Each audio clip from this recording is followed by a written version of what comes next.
We asked Saskatchewan what they know about 5G. More speed, more innovation. It's going to make our lives a whole heck of a lot.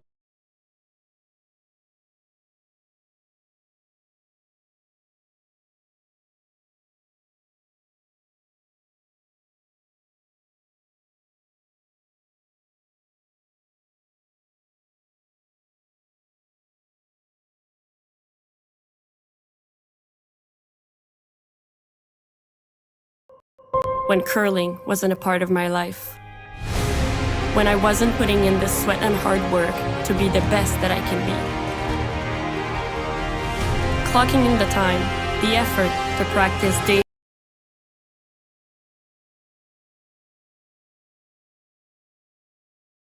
When it's time to play, I know I'll be ready. Hardline, supporting hundreds of our next generation athletes.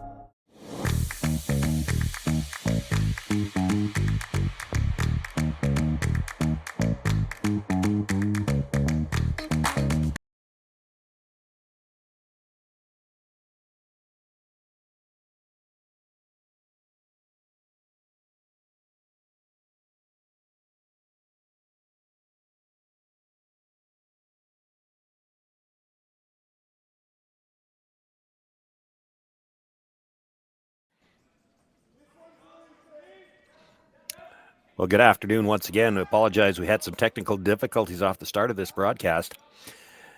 But you are watching the Curling Stadium Martensville International. My name is Sean Joyce, Terry Corbin, my partner. We have got the matchup here between Wouter Gosgens out of the Netherlands and Scott Howard from Ontario. Howard with the last rock here in the opening end of play. We're on to third stones. Has been an exciting end, although you've seen credits over most of it, but we've had rocks in play all end, and even here, first of the third stones for Matthew Kem. He's got a chance to make a play on that shot stone at the back of the 8, but I don't think he can see any of it. This is going to have to finish.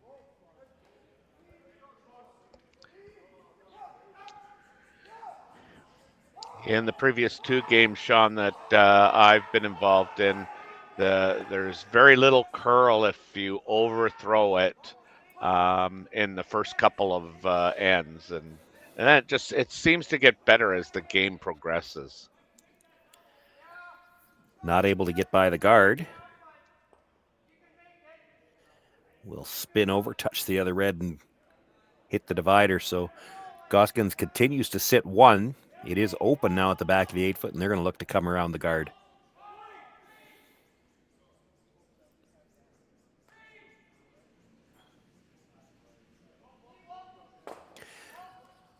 "16 teams here in Martensville, or sort of 16 teams. It was 16 on the draw, although I understand one team has had some flight troubles. Yep. They thought they could potentially get there for tonight's game, but that's been to no avail, and they've, I guess, withdrawn. Well, if you've had to default your first two and you're only playing 3-game round robin, or pardon me, did they play earlier today? Maybe they didn't. Yeah, they were supposed to play. Yeah, they were supposed to play at 1 o'clock 3 o'clock my time, so 1 o'clock their time. Yeah, and by the time you've missed 2 out of your 3 games, there's really no point in coming. Yeah, the one player did actually get there apparently, and now he's going to spare for somebody.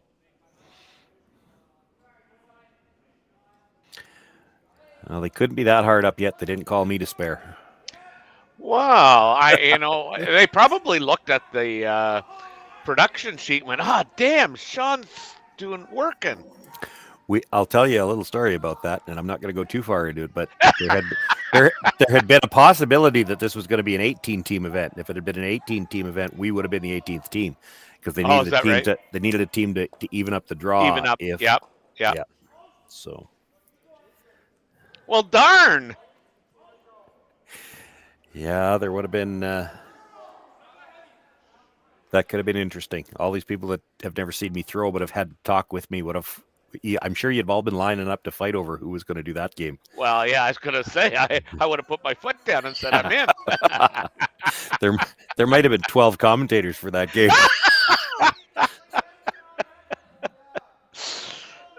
Oh, dear. Yeah, probably no shortage of volunteers for that one.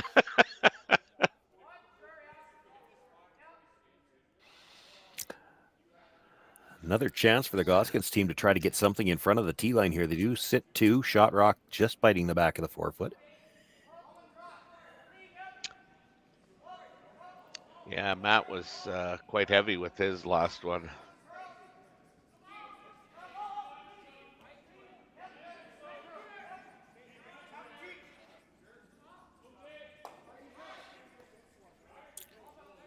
Rushers were just cleaning early. They're really waiting for this to curl.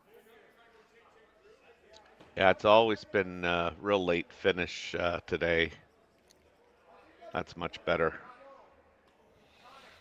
Brings it in for shot rock. Dead behind cover. Scott's going to look to freeze the back one. He could be shot frozen to it. Mm-hmm.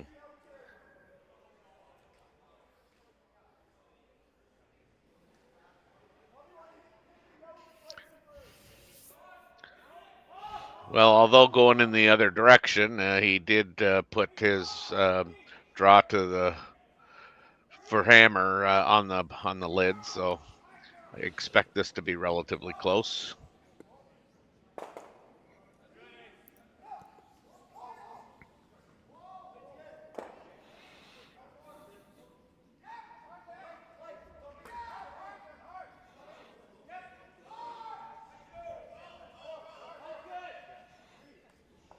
Marsh and Cam on the brushes, really pounding the brooms to the ice right now, and this looks like it might be just a tad bit light. Yeah, I don't know if he's going to get all the way to the freeze. They're actually trying to make it curl now and corner freeze the front stone. Not quite going to get that either. He is shot rock, though. Yeah, they dragged that a long way, man. Yeah. Yeah, this is trickier than it looks too because it's so close to that other red stone. If you're trying to drive it by the one at the back, if you ever hit half a rock, it's going to clip that one at the side of the forefoot, and it'll come more or less straight back. Yeah. You got to get this clean through, or just the other options, hit it just off the nose and double off that stone at the back forefoot, which that could be a good result too. You leave your shooter in the top 8. How does Scott get in? Yeah.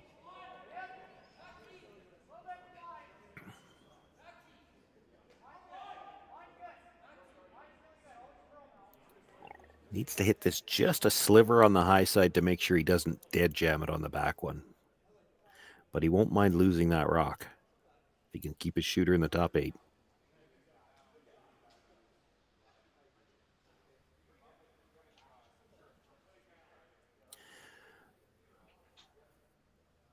Final stone here, the first end for Wouter Gosgens has Scott Howard in a little bit of trouble. With a good shot here, he could have him in a lot of trouble. This is a lot of weight. Yeah, and these are the ones that just will not curl. I'll be honest, with the amount of broom that he had, I did not think he was throwing it that hard. Yeah, neither did I. And he did exactly as we said. It touched the side of that other stone, kills a bunch of reds, and leaves the yellow in the back forefoot. Scott Howard, out of nowhere, has a chance to draw for 2, and now only needs to just not even quite bite the 8-foot. Yeah.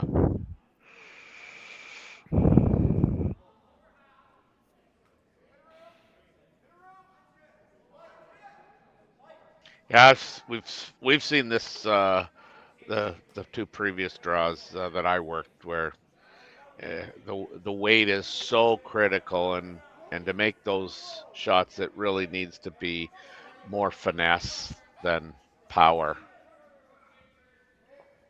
I'll be honest, I don't remember seeing too many sheets of ice where you could throw that hard and expect the amount of curl. You look where he had the broom. I just thought he was throwing more of a controlled hit. Yeah. But 2 points on the board here early for Scott Howard. He gets away with having some pressure against him. It'll be Gosgens with the hammer when we come back for end number 2.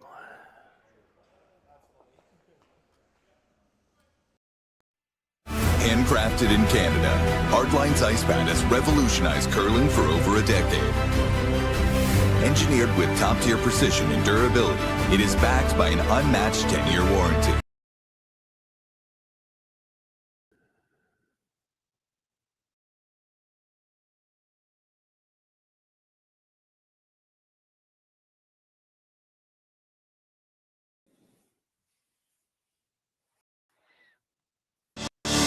Saskatchewan, you know SaskTel because we're everywhere. Because being everywhere keeps us connected to you.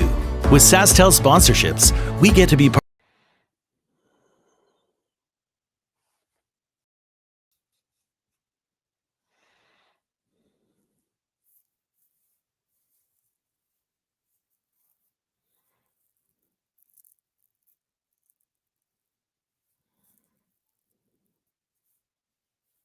People have spoken, the votes are in, and the players are ready to rock. At curling's first ever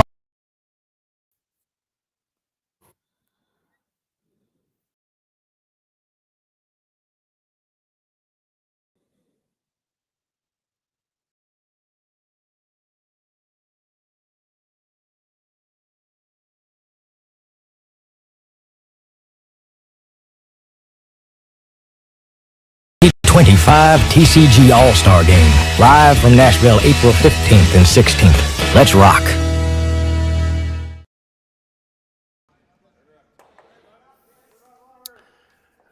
Welcome back, everyone. Second end underway here.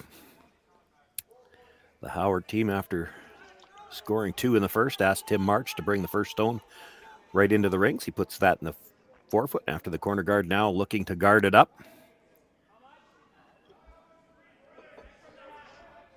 March is the lead. Jason Cam plays second for this team. Matthew Cam the third. Scott Howard, the skip, is in the house.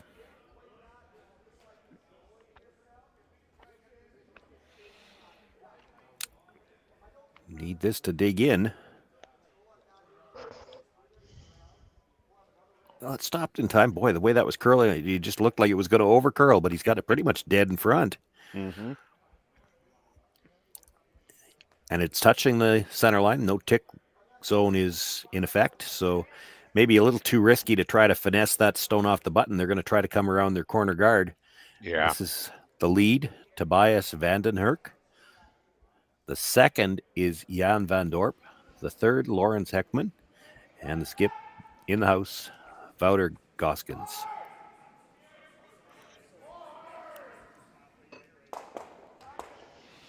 Now I've got everybody's name on the air at least once, so all the grandmas can be happy. Mm-hmm. It was one of the first things I don't want to say learned, kind of the first thing I was told when I started broadcasting, and that's a number of years ago now, is you always make sure you get everybody's name on there, because if their grandma's watching, that's the only thing she cares about. She wants to hear, she wants to hear their names. Yes.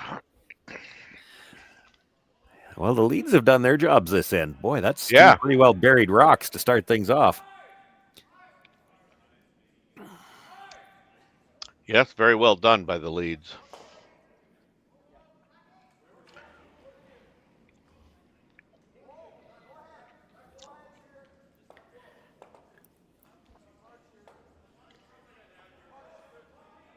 Scott thought briefly about chasing around the corner, but they're going to play again around the middle to their own stone.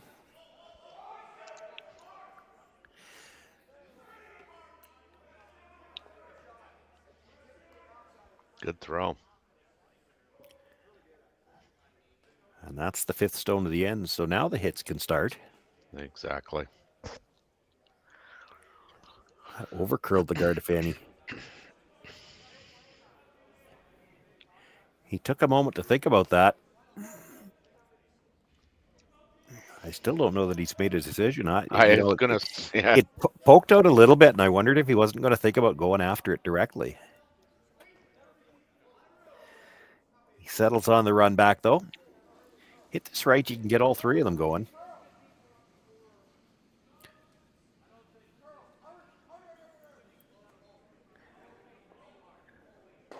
Gets one, touches the second one, touches the third one, not enough to move it, but does put it behind the tee line.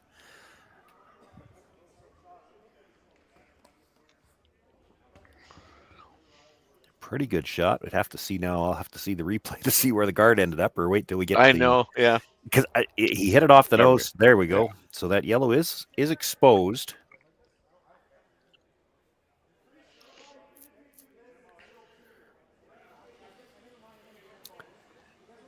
Interesting contrasted style here, because Scott Yeah. could opt to play the run back as well, the red onto the red. He's going to chase with the draw.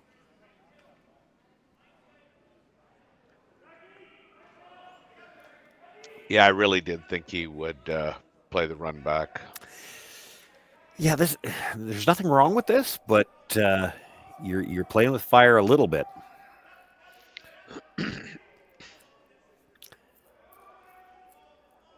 Boy, this is liable to over curl. It might not be second shot if he gets there. Yeah. I don't think it is. I think the red is still second. Yep. And so does Wouter. Yep.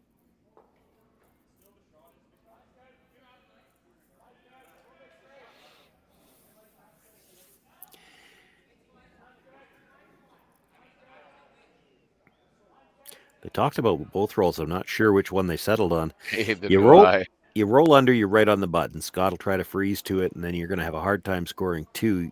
You don't have a lot of room to roll if you roll to the outside. That's right.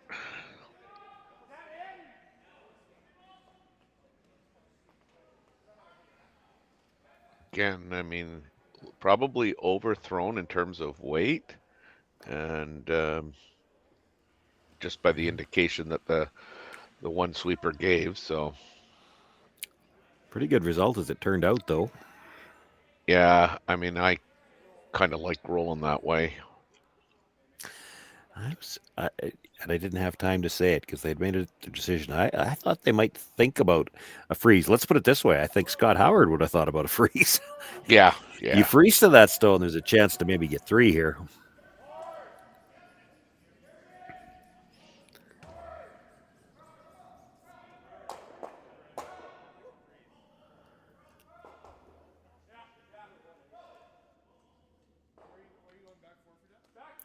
Makes the hit, rolls all the way across and just a little too far.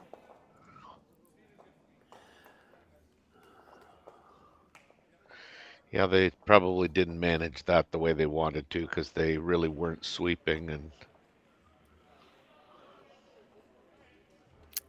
he took a really close look, but he still seems to think it's the red. I thought it was the red. So now you can come around the center guard. Three still in play here.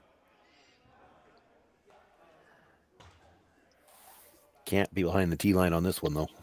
yeah. Well, and if I wonder too if Scott was trying to make that roll too perfect because he didn't want Gosgens to be able to hit and roll under. It could be. Yeah, I know what you mean. It's if you want to talk about execution tolerance, a nose hit wasn't over rolling was better than a nose hit, perhaps in that particular scenario. Yeah. Could be.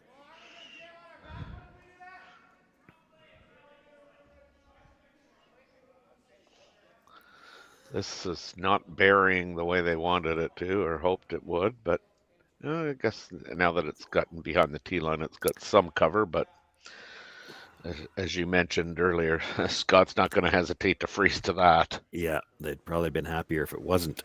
Yeah. If you're going to be behind the tee line, you'd be happier if it didn't get behind the guard too. That's right.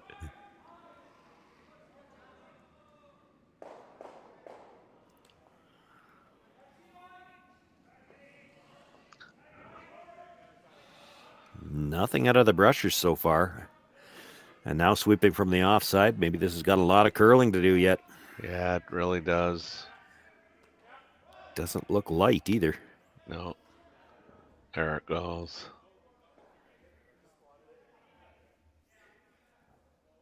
Bumps it to the back 12. So Howard sitting one now.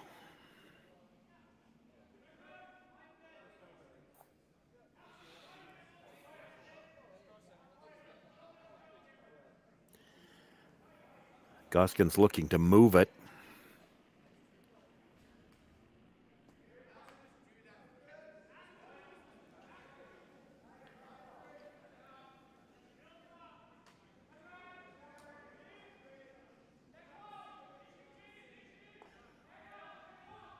This has got tighter line early.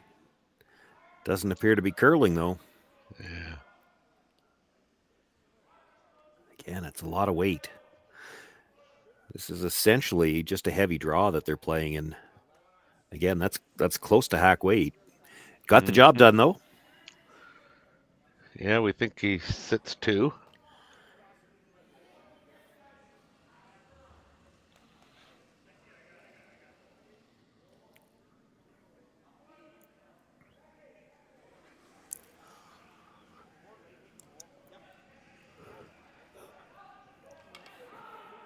Still looks like there's room for Scott to roll buried and be shot rock at the back 4, but it is getting a long ways back there.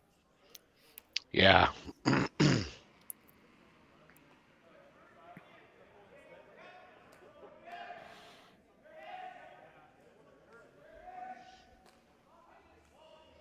You can hold this out there for a while when you got good sweepers like Scotty.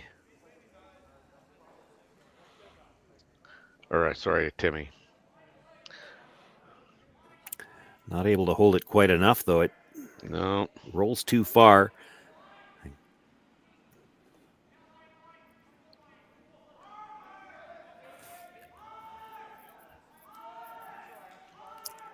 Jaap van Dorp is the second, but he's the vice for this team as well, in the house now, and taking a look at those 2 stones as well. It's got to be a little closer than it looks on camera, because it, to me, looks like the red for sure, but they've looked at it 3 times now. I get it. I mean, you want to make real sure that you're shot here. Yep. But oh, for sure. Even if you're not, I'm not sure how it changes the shot on this one. I guess you could come to the corner of the yellow one if you thought it was shot already. Yeah. Still a lot more difficult than what they're playing right now. It is. You know. This is the easier shot.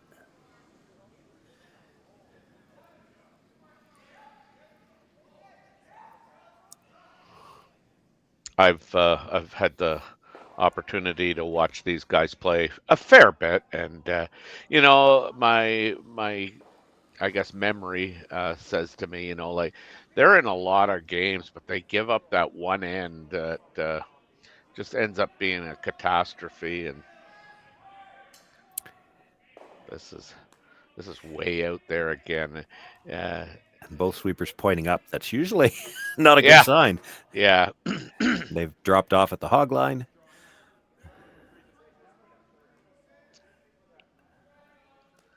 And it slides all the way to the back 12. Well, Wouters had looked at that rock 3 times. I haven't seen Scott go over to look at it once, so he must be pretty sure who's shot rock.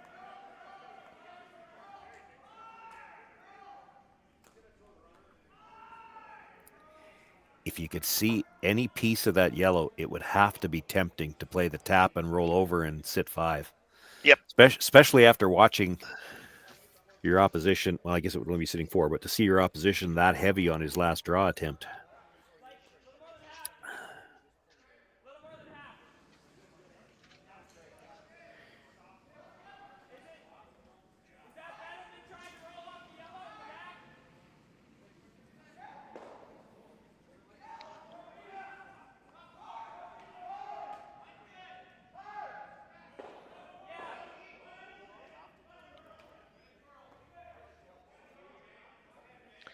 That's a real quick path. Yeah, that's a real quick path there as well. There's probably been about 10 rocks down that path this end. That's not helping. Yeah. It does stop for shot rock, but it's back button. There's room to get to it.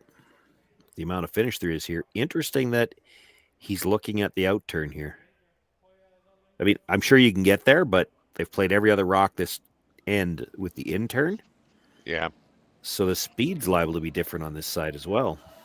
That's right. I mean, my experience in watching him says, if I was coaching Wouter, it would be, I really would work with him on his in turn. I think that he has a tendency to, put a lot of rotation on it, but he in outs it a little bit, and if he isn't in outing it, It's his line of delivery. He gets off the line. He gets out wide, but he doesn't set it back.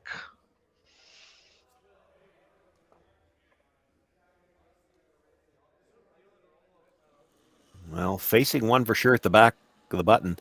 Yeah. Wouter Gosgens with his final stone looking to tap it back, and we think it might be good for 2 if he can make it.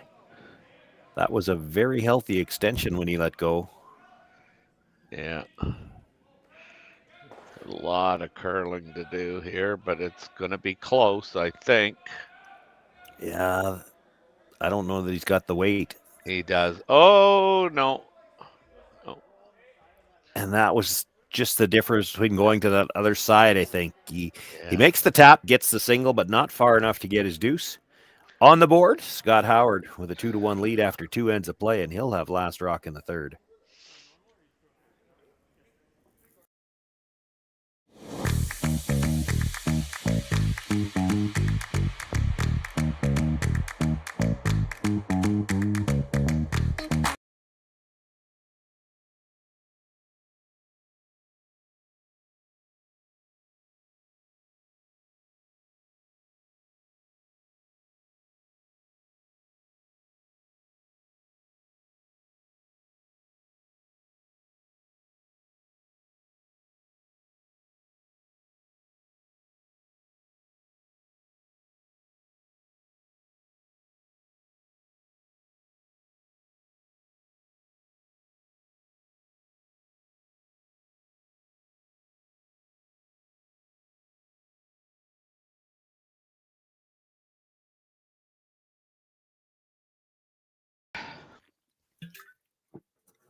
But we're clipping right along.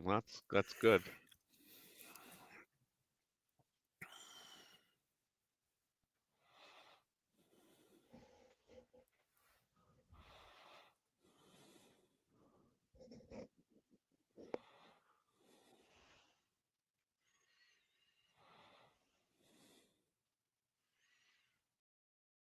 That critical, get it on the center line. That's become the new standard.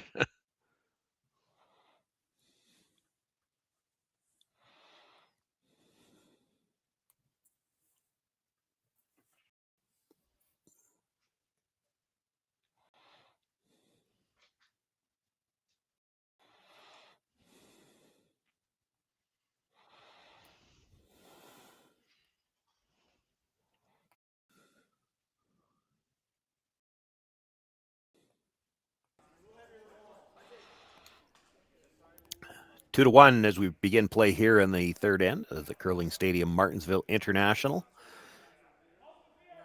Scott Howard with the lead, but, to be honest, Wouter Gosgens has had him on the run really both of the first 2 ends. They were sitting really good the first end, and then it was Wouter's last rock that gave Howard the chance to pick up his 2. Up until then, it was looking like a steal. And even last end, it looked like he was getting 2 most of the end, and it was one good draw with Scott Howard's last one, and then just a shade light with his last one, or he still could have had 2. Mm-hmm. They've certainly had the pressure on.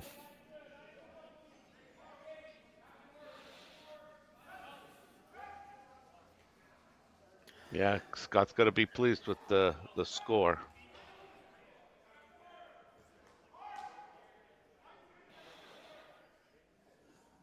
Well, they got a good guard up to start this end, but the freeze attempt with their second, you can see come up well short. Scott looking to get a second one around that center guard now.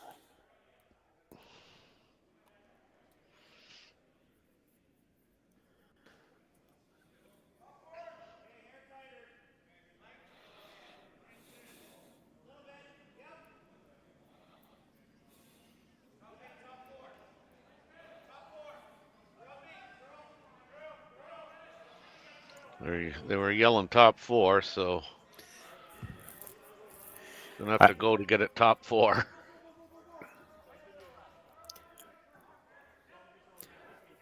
Well, the assumption you're making is that the guys yelling top 4 that you heard are the guys on our sheet because it's hard to tell.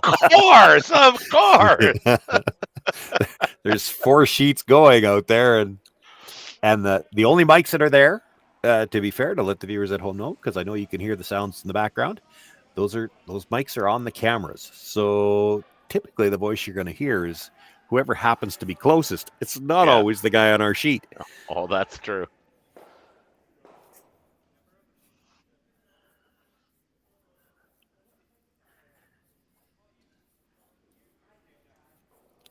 Setup not looking good for Gosgens here, so he's going to look for the run back on the red. This is his own stone, so he can make a play on the guard. Looking to run red onto yellow here. Red onto yellow by the third one, but does get rid of one of the yellows. Key to that was that quiet wait. He manages to keep all the reds in play.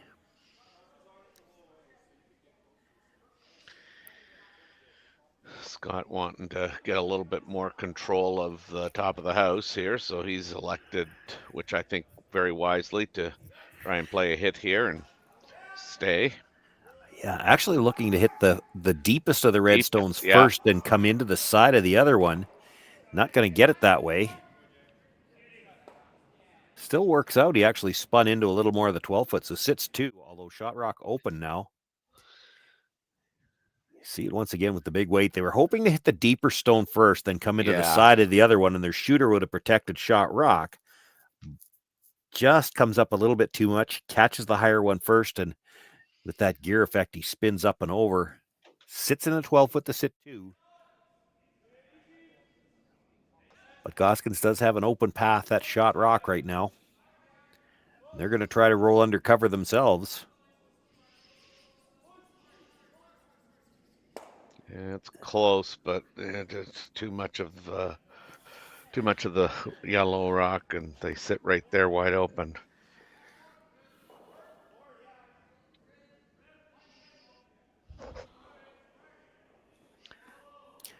Now, I'll be interested.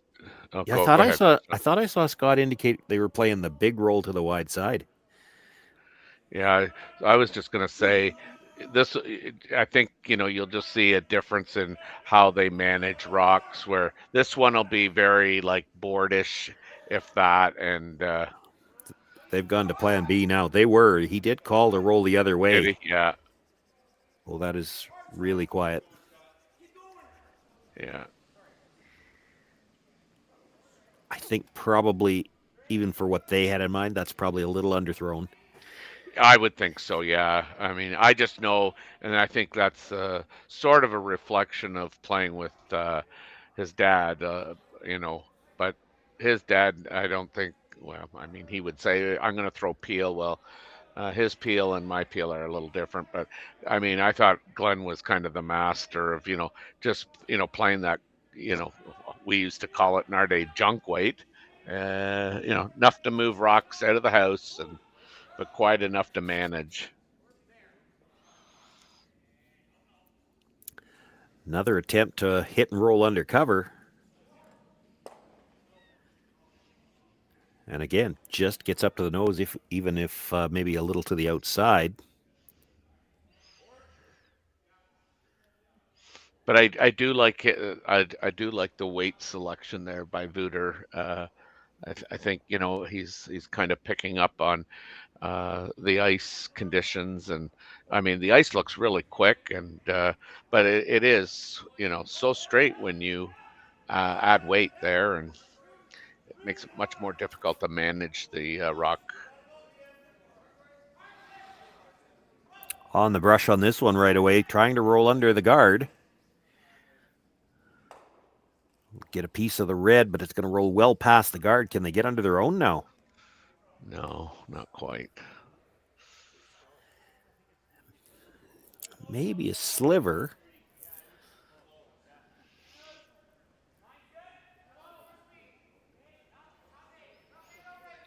Yeah, unfortunate. If he had the hammer, he would probably elect to hit shot rock or freeze to it, or that quiet weight and roll over underneath the his stone. But given he doesn't have the hammer, this seems to be the correct shot to be playing at this stage of the end.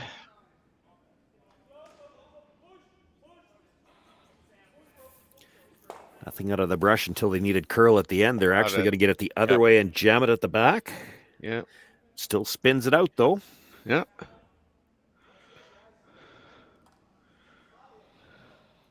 And Scott couldn't wait to get up to that rock.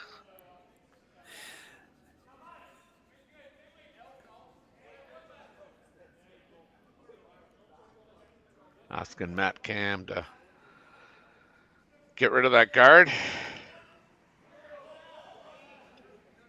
And this could be a stage of the game type of call, too. I mean, it's the third end. If it was the fourth, you might see him come around because that's third's last stone. If you wanted to make an offensive move with last rock, that's where you do it. Yeah. If it was a foot and a half further off the center line, he might have gone around it. Yeah. It's just in the third end and that close to center, you don't want to get forced.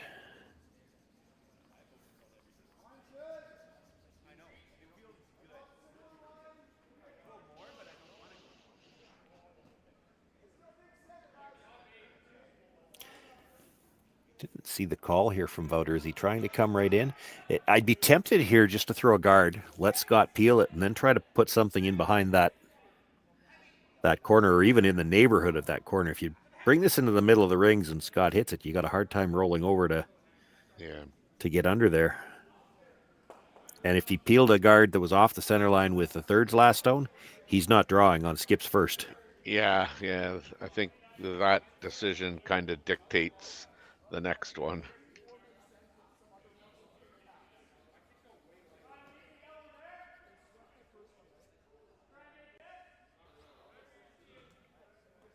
Yeah, now if Scott just hits that right on the nose, I don't think you could roll over behind that corner and still be in the rings.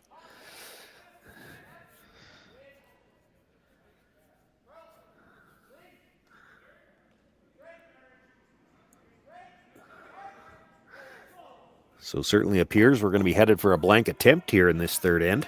Mm-hmm.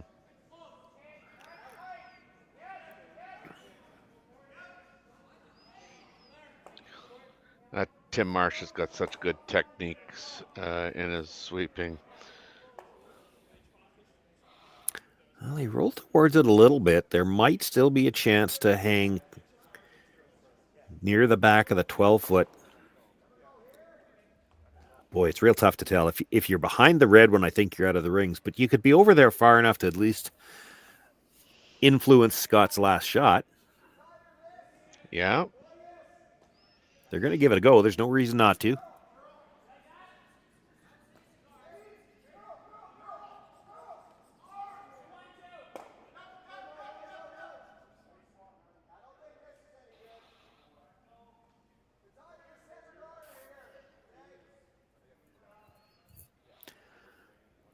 So many guys still, even in this era, like the outside in turn to play for the blank. If you can even roll edge to edge, you'd force Scott Howard to come from the middle. Yeah.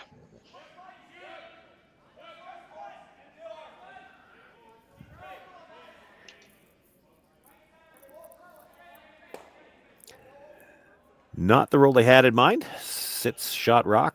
Good piece of the button, but Scott Howard will just have to hit and roll out to get the blank here. Keep that last rock into the fourth end. You mean it didn't roll perfect behind the imaginary guard?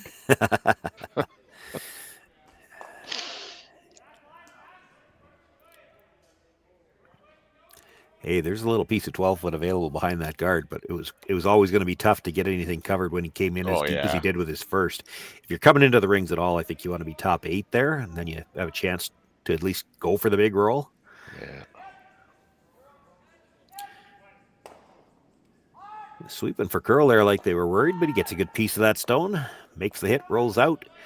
We've got a blank here in the third. Scott Howard continues to lead by a score of 2-1 over Wouter Gosgens. Into the fourth, which we'll have for you right after this. We asked Saskatchewan what they know about 5G. More speed, more innovation. It's going to make our lives a whole heck of a lot easier.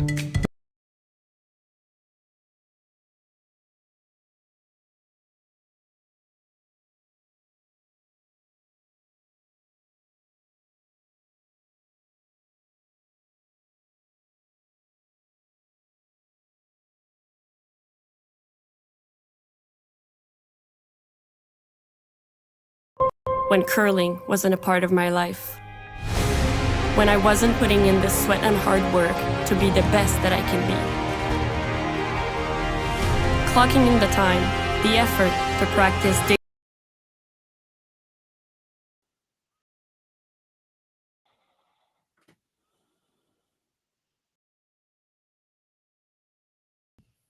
Hundreds of our next generation athletes. Welcome to the rockshop.net, the official store for the Grand Slam of curling. Whether you're looking for the best hats, stylish clothing, fun toys,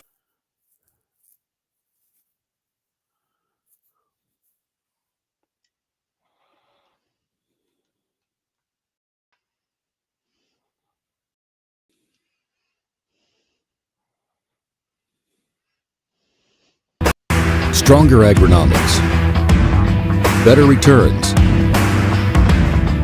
greater peace of mind,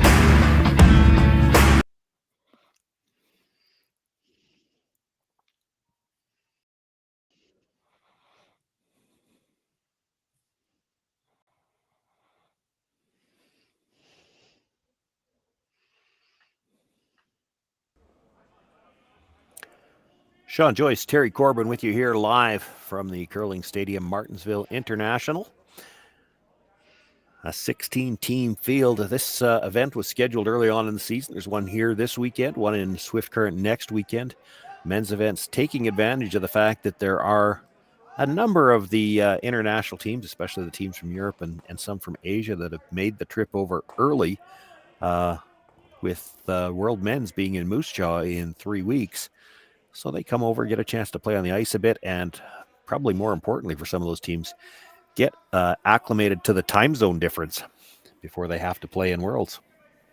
Yeah, I think that's probably a bigger variable than a lot of us understand.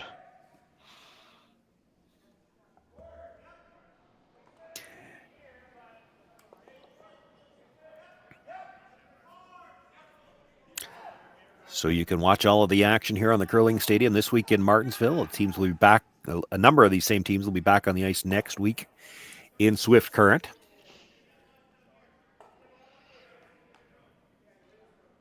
Now, I haven't seen the lineup, unfortunately, because I had other things on the go and other things on my mind. But is Wouter representing Denmark?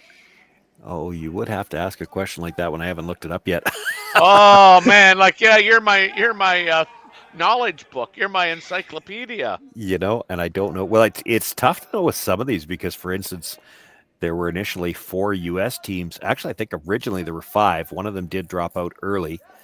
But there were a number of U.S. teams that were coming. Well, obviously, not all of them are going to Worlds. There's a team here out of Korea. I don't know if they're the one that's representing at Worlds or not. You would think. And then there's, again, a number of them next weekend as well in Swift Current. All of that driving distance from Moose Jaw, which is where the Worlds will be in 3 weeks, beginning in about 3 weeks' time. Mm-hmm.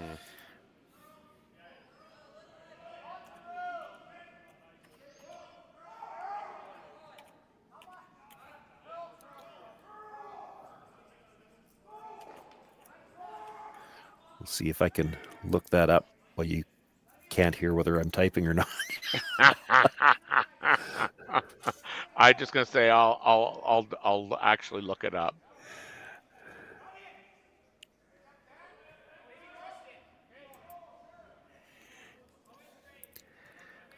It's Howard sitting 2 here.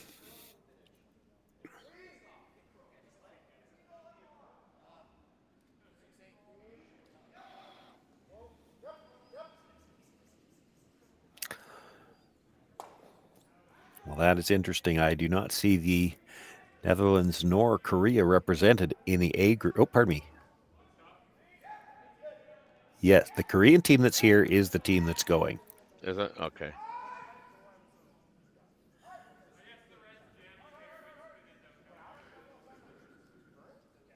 The Netherlands do not have a team on the men's side. Oh, really? Not in the A division anyway. I don't think the B takes place at the same time. No.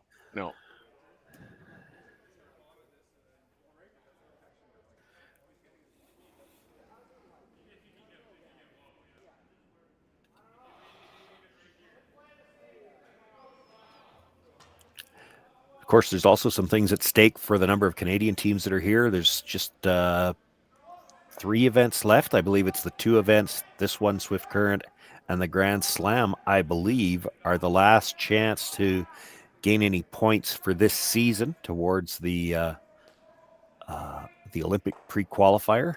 Yeah.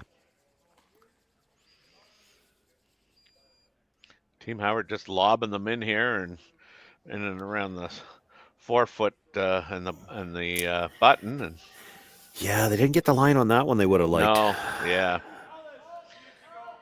It's just fully open. Like if you could fire full weight at it, you could probably kill all 3 yellows. Even if you just threw controlled weight and hit just a sliver high side, you get the back too. Yeah, and might even stay frozen on the front one. I was going to say the rock that you make contact with is going to move a little bit to our left as we look at it head on. This looks like he's trying to come at it with some weight. If you could hit this right on the nose with weight, they might all go. Yeah, that's you're paper. flirting with the guard. Yeah. Yeah. I'd want to get the cardboard out, not a paste paper. He definitely did not overthrow this in terms of weight. Still needed to curl up just a hair more. He would have liked to have kept the shooter in front of that red stone in the forefoot, or pardon me, yellow in the forefoot. Yellow, yeah.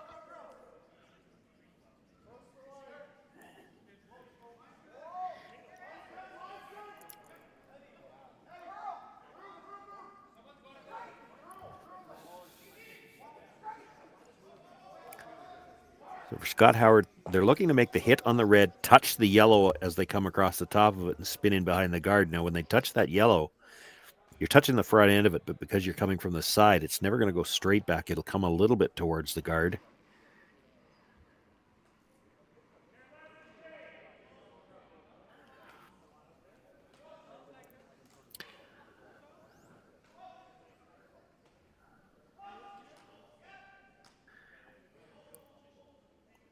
Makes the hit, touches it a bit. There you go. Does bring it a sliver under the guard, so he actually ends up Christmas treeing them, I think. Yeah, it's I think that's real good. Pretty quiet on the sweep call most of the way down. Starts to move a little bit at the hog line. Catches, you can see that stone when he touches the top end of it, it comes a little bit closer to the guard. Yep. Even if that yellow stone at the top of the 8-foot wasn't there, I think the edge of that yellow in the button is now behind cover, and that means all that Gosgens has left is the run back.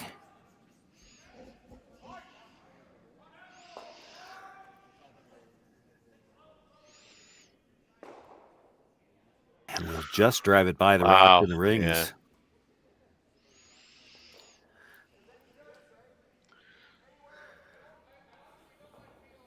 Starting to look like a multiple score here.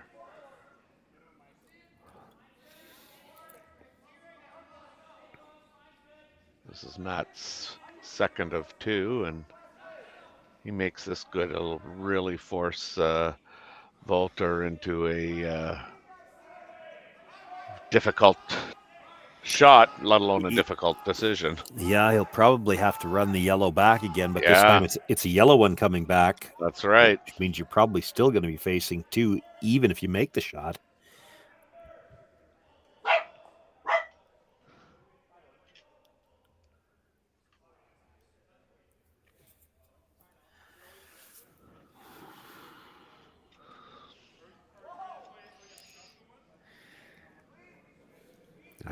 I've had the occasion to do a little bit of coaching in my days. This is one of those situations where if the team called timeout and I came out and they asked me what I'd like, I'd said, well, I'd like to be throwing yellow. Yeah. You're in some trouble here. He's got the run back, but you can just see the way those yellows are lined up. It's hard to get the double on the 2 and the 4-foot without dead sticking the one you're running back, and that means Scott Howard is again drawing to sit 3.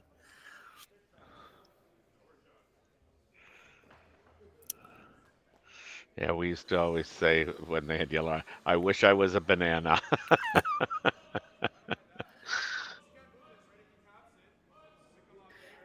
Needs to make contact with something in the rings this time. Yeah, he's not going to.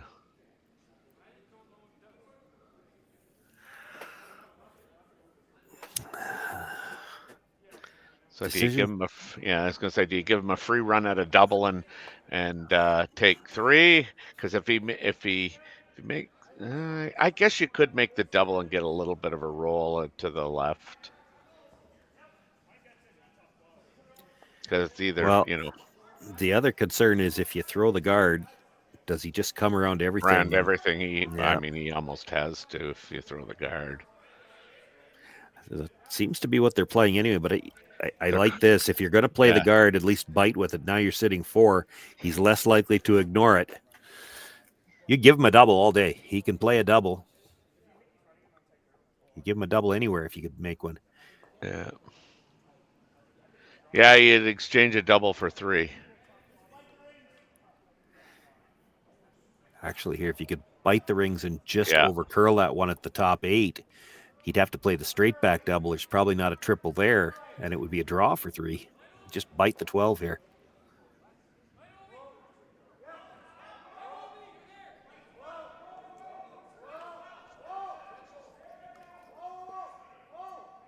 Nothing out of the rushers yet. Curl shouldn't be the problem. Line's going to get there. Did they leave it too long? Yeah. Well, it's still close. No, they're going to get it there. Good, good. Perfect.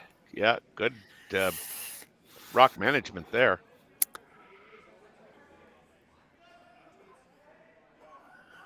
Now, did they leave it at just the right angle for an attempt at the triple?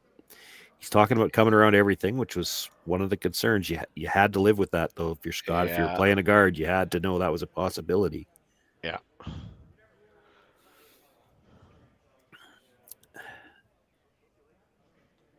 We do know he can throw it hard. I mean, if you hit it right now, I think you could probably get all 3 of the yellows. Now, it's still going to be a draw for 2 if you make that. And there's a pretty good chance you're not getting all 3 of them.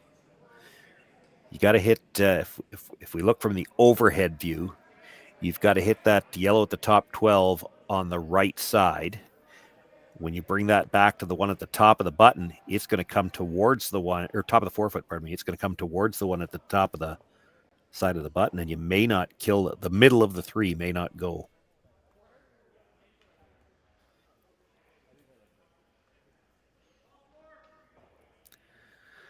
You could end up throwing a really good shot in an attempt for a triple and still give up a shot for 3. Oh, yeah. Oh, very easily. You could make, a very close shot, very close to making it perfect. And if you leave a biter somewhere, it's still a draw for 3. Yeah, you play the draw to the back of the forefoot, though, and the game could be over right here. Yeah, but I think he has to go like back of the forefoot. I tend to agree.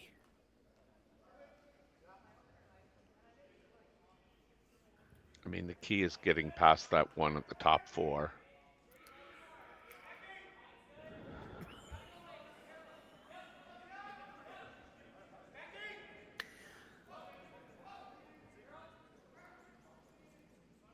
Yeah, I'm not sure. Actually, the way they curl, I'm not sure. I think you could get by the one at the top 4 and still rub the other one, which would still kill you. Yeah, well... He almost needs to throw this with the right weight so that they can be carving it at the end to get as much. You don't want it to be dead there because you want to be able to sweep it at the end to carve it in behind as much as you can. He's not looking to get shot rock with this. So you get second shot at the back of the 4. That's probably the best you can do. Yeah, he would, quite frankly, I think he would give up 2 and play the next end. If you don't get all the way to the top 4, if you were halfway, just a good piece around that stone at the top of the forefoot, but top button, that could work too. And I mean, you're playing with a much smaller piece of ice to do that.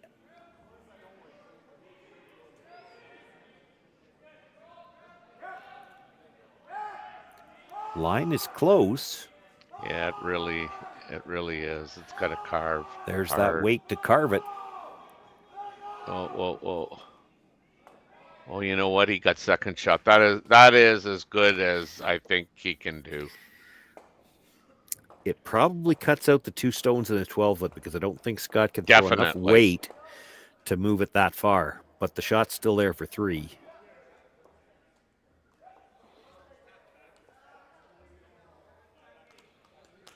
Yeah, I think we went from kind of handshakes to, well, let me just put that glove back on.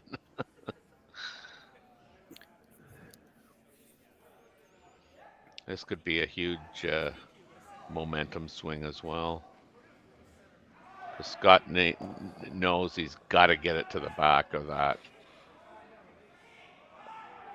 Well, the call was for back 8-foot weight. I saw the indication was it was maybe This a little is close. warm. Yeah.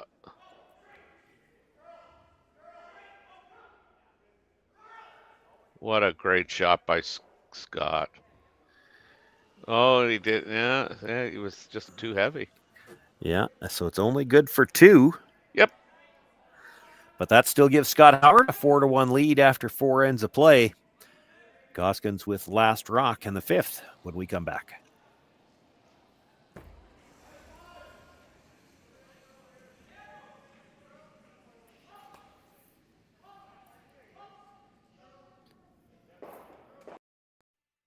Handcrafted in Canada, Hardlines Ice Band has revolutionized curling for over a decade. Engineered with top-tier precision and durability, it is backed by an unmatched 10-year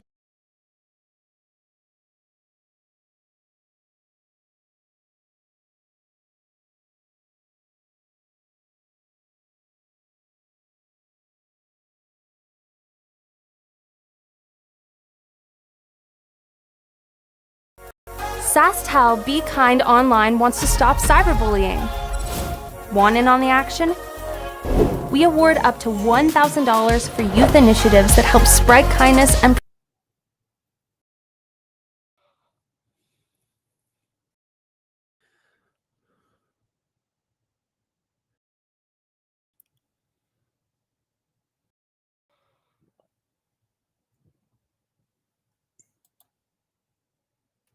For over 20 years, the Sandra Schmirler Foundation has granted more than $9 million to hospitals across Canada for life.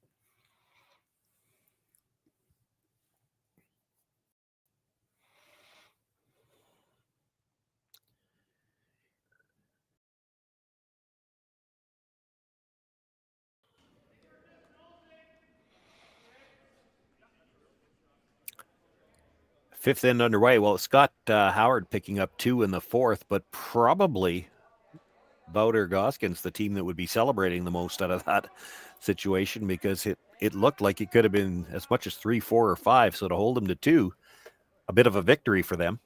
Still, they've got some work to do to get back in this game, trailing by 3 here with just 4 ends left to play.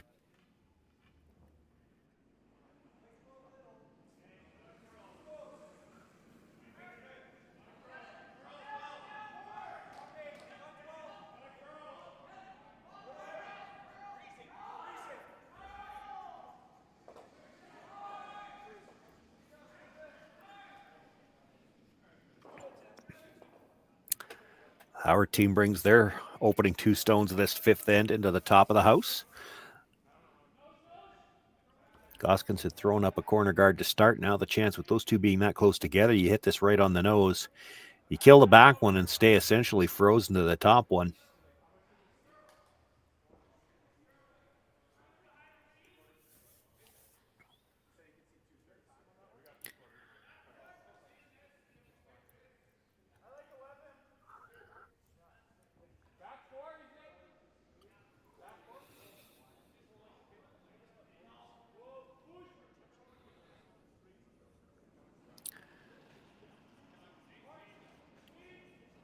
Tobias Vandenherk, pardon me, looking to hit this right on the nose. They mismanaged the sweep a little bit. He makes contact with both, not able to roll in behind the corner, does stay in the open.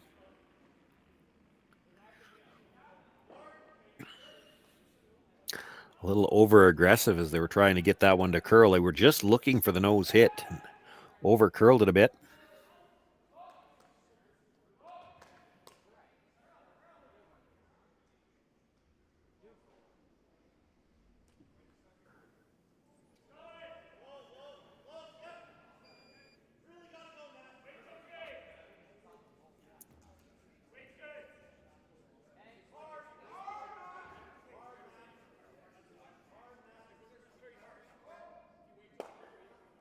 Jason Kem with the hit.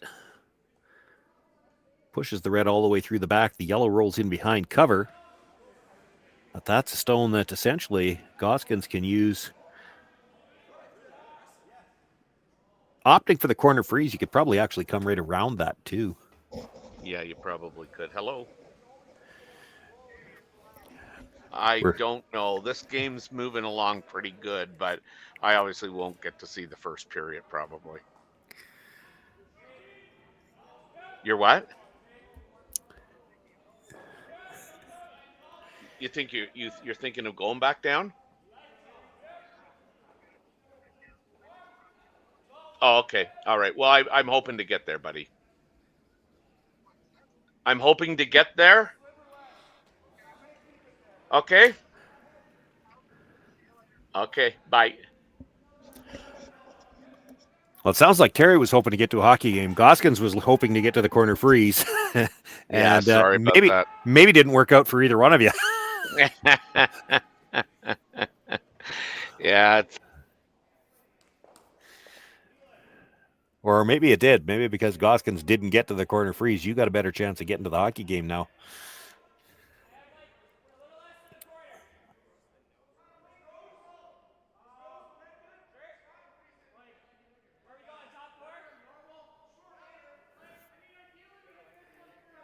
It is a little tricky for Scotty. Doesn't really want to leave that corner guard where it is. It's tricky to remove it. I've got everything. Can you hear me, Terry?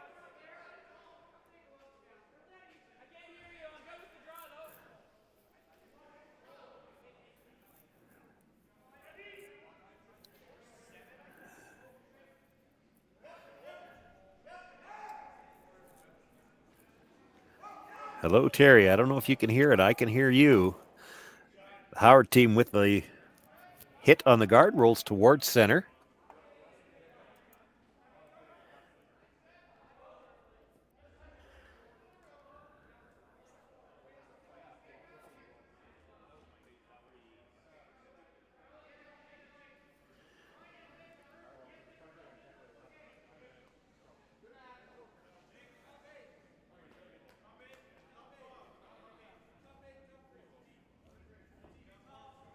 So Howard's sitting 2 at the moment. Gosgens opting to try to come in around the corner guard again. Maybe get the corner freeze on that yellow stone. Has to stay to the inside of it. It's got to be second shot here.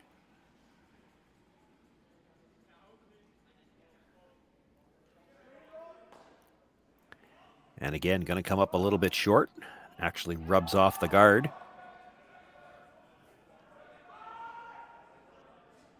Got to believe Scott Howard thinking about coming around now. You got to be careful where you go with this, though. You come as deep as he first indicated. You leave the double off the one that's in the 8-foot. Hard to bury and be that high. That's the ideal spot, though. You get these two even, dead buried. If he does make the flat double, that'll leave the shooter out in the open.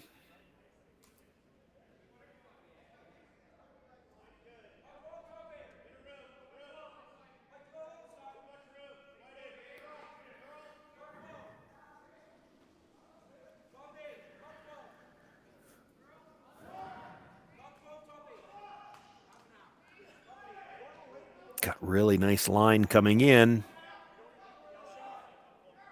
Boy, that's really good. It's not quite dead buried, but for Gosgens to play a double, any kind of double, he's got to leave his shooter out in the open.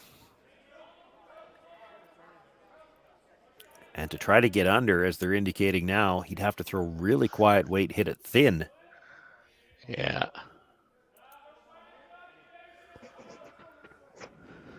which, certainly you can make. It's not a comfortable throw to have to make.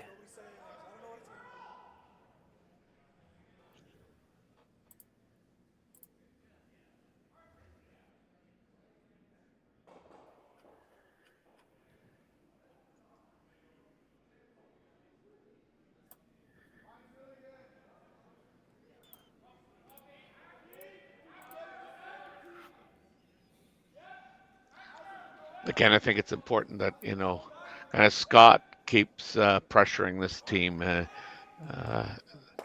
think, he knows that, they're better shot makers. And if you keep putting on the pressure, I mean, ultimately, I think this Dutch team is going to have a difficult time handling what, Scott and team and company can throw at them. You just want Scott to keep putting pressure on because you're hoping to make it to the hockey game. Don't. Yeah. No, there's no way I was making it for the first period anyway. So.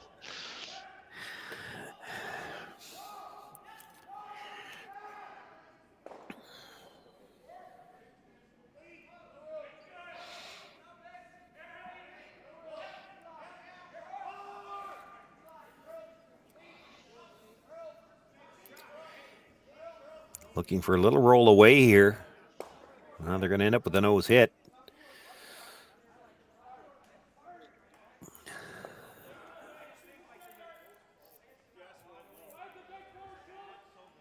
Third's last stone. He's looking to come around everything.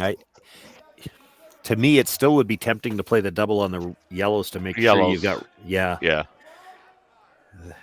You don't have a lot of room right now. This is a tough shot. You make the double, roll over to the edge of the 8-foot because you can hit it fairly well off the nose. Let Scott hit that and then play the come around. Mm-hmm. Look for the skips deuce.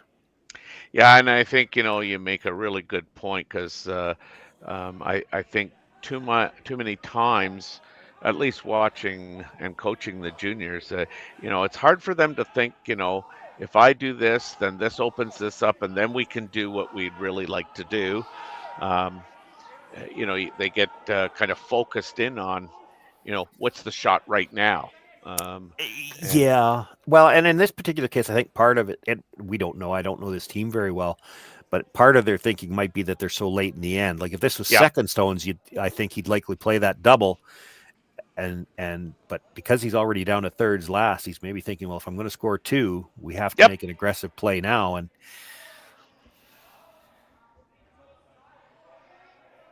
certainly it could work out for him, but that was a tough shot.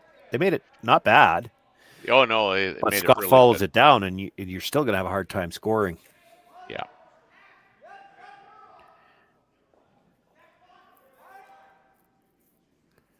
Well, and I think too, you do the math, like it's only 4-1. It might feel like it's worse than that, but it's 4-1. You grab a deuce and, and it's 4-3. You give them 1, it's 5-3. You grab 2 with the hammer again. Now we're tied. This is a good shot. Yeah, wow. Very nice. Now the deuce is real tough. Yeah. Yeah, you shrunk the rings pretty good there.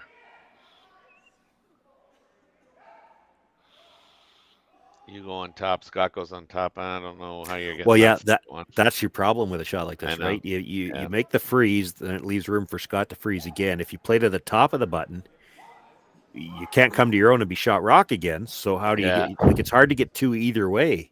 Yeah. Oh yeah.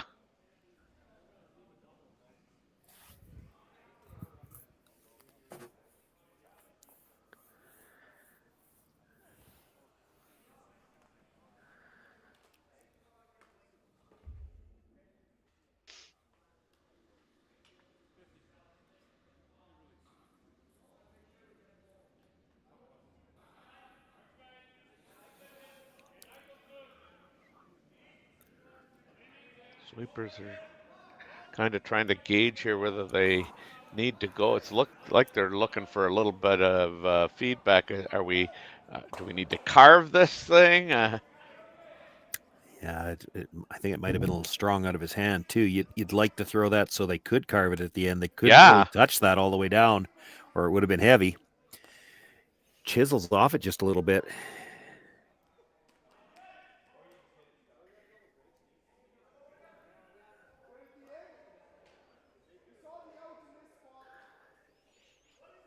So if you hit half a rock there, obviously the shooter rolls towards the wings, but I'm just wondering, does that red rock hit the yellow rock with enough momentum that it would kick that red all the way back?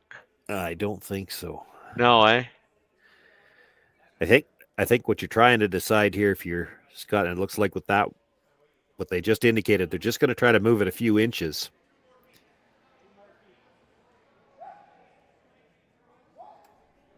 Just enough to sit too. Yeah. If that had chiseled off any further though, like it rubbed that yellow and just sat pretty much side by side on it. But if it rolls an inch or two more to the wide side, there could have been a double there to sit 5, and you might even have chiseled that yellow in behind further. You'd be cold drawing against 5.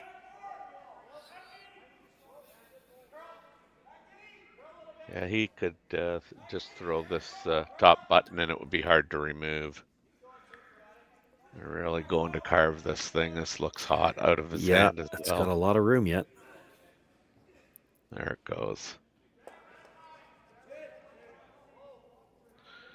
If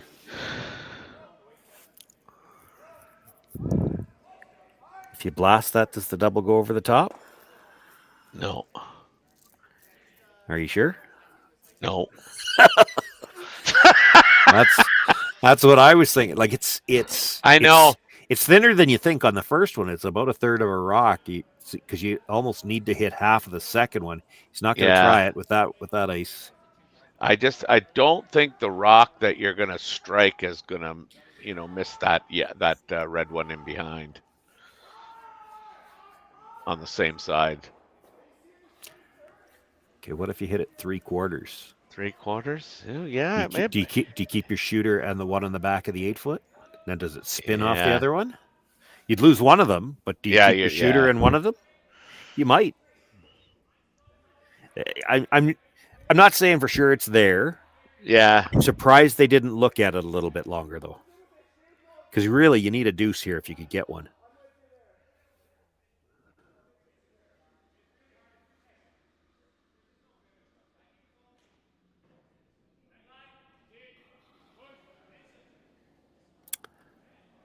Well, looking to play the heavy draw, and they've put the carve on right away. He's got to get to the nose at least on that stone, preferably the inside. Yeah. The weight's going to save him here. Oh, yeah. Does get to the inside. It's enough to pick up his single point. Gosgens down by a score of 4-2 after 5 ends of play, and Scott Howard will have last rock once again in the 6th. The people have spoken, the votes are in, and the players are ready to rock at curling's first ever All-Star event.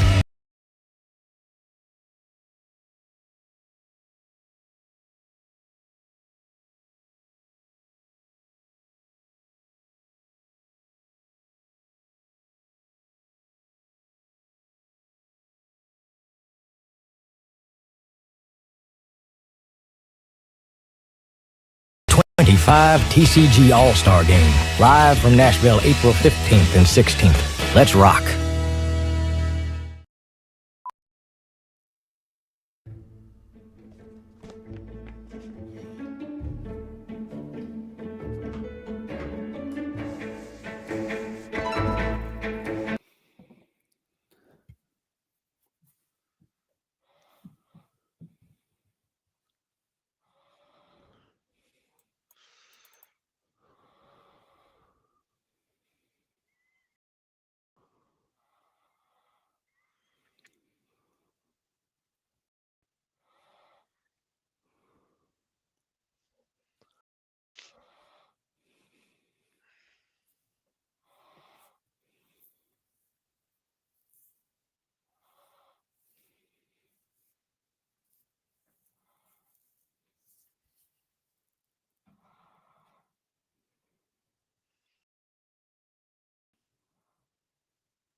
Sean Joyce, Terry Corbin with you here live.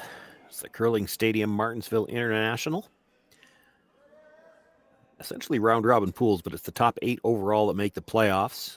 Scott Howard won his game earlier today. He came in with a record of 1-0, and of course, Gosgens lost their earlier game. This is kind of a must-win game for them. Hard to make top 8 out of 16. You're playing 3 games to try to qualify. 1 and 2 might make some kind of tiebreakers, but you sure don't want to have to count on it. Yeah.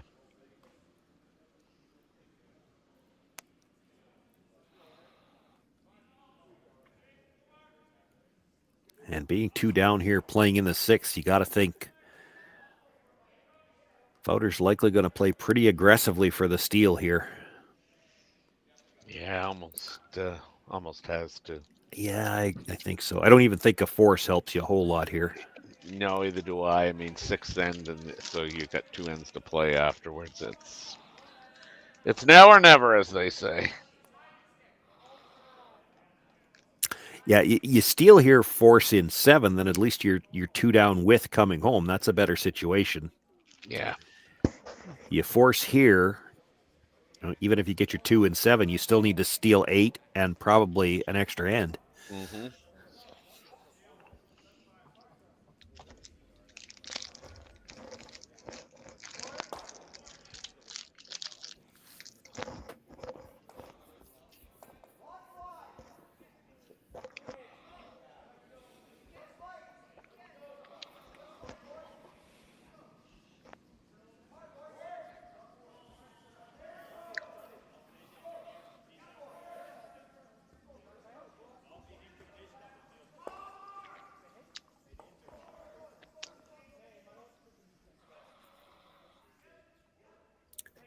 Just by the guard, will make nice the play on that red stone all the way through the back of the rings and rolls up on top of his own again.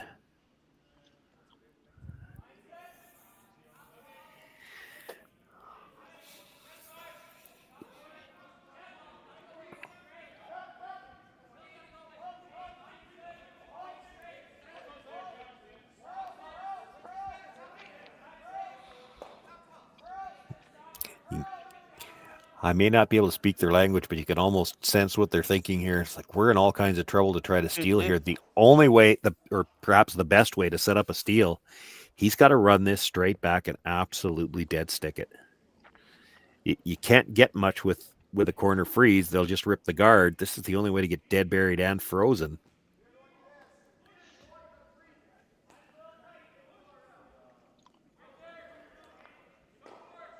Good shot.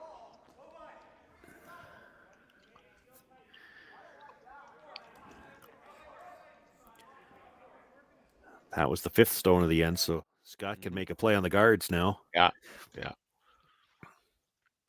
You know, without Last Rock, they probably were not thrilled that they had to play that shot, but it was their best chance, and he made it pretty good. I mean, oh yeah, you would love to stay dead in front of the yellow, but that's so tough. Oh yeah. Our team ends up straight peeling the guard, which they'll be fine with. Gosgens will need to straight guard the red stone now for most of this rest of the end, and as long as you can straight guard it, Scott will just keep peeling guards. Scott, really, I think the way the house is set up, he can wait until Gosgens makes the first move. Yeah, I think so too.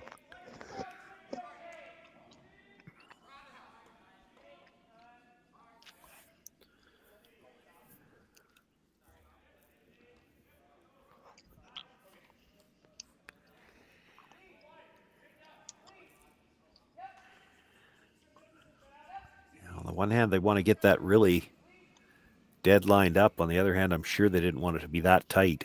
Yeah. Go over the top now. Yeah. Yeah, he can. Without a lot of risk. I mean, even if he misses the red one, yes, he could hit the yellow, but he could never dead jam it from that tight. He can't drive it by on enough of an angle to dead jam the yellow. This thing will stay straight as straight can be. So they will end up straight peeling the guard. That's fine too.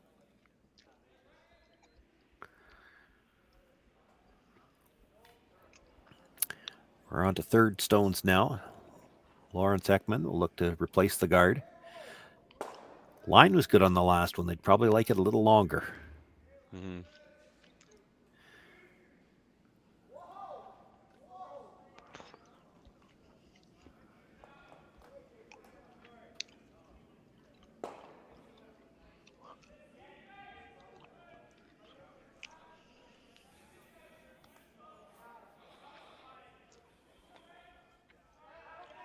And Scott's been around long enough. He knows that, it's to his advantage just to be patient and actually let Wouter make the first move. Well, certainly with the way the stones in the house are set up right now. There are situations where if there's a setup that Wouters might be able to use, but it's hard for him to do much with what's there. I know. He can't really come around both of them. And it's hard to come around both of them, not leave a double. If he has to hit the yellow, then Scott's going to have a fairly routine shot to score.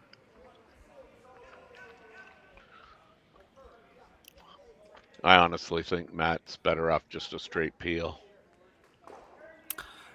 Yeah, in that situation, that one was a tough one to get. You could maybe get all three of them going, I guess, if you hit it really well, but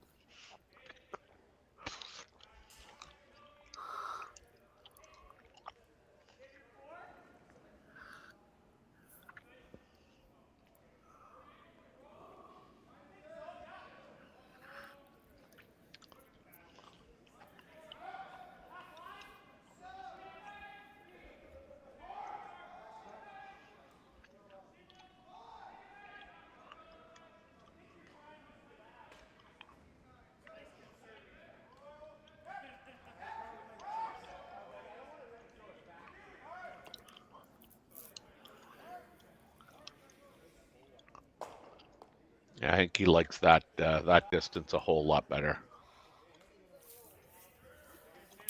yeah, and I still think you have to peel the guard, and then Wouter has to make a decision.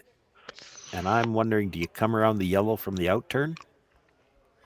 If you come around the red from the in turn, you're going to leave a double. Yeah, I think that's a given.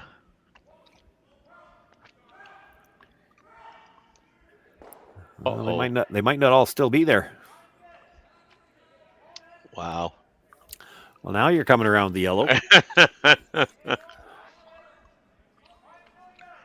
that's not what he was hoping for.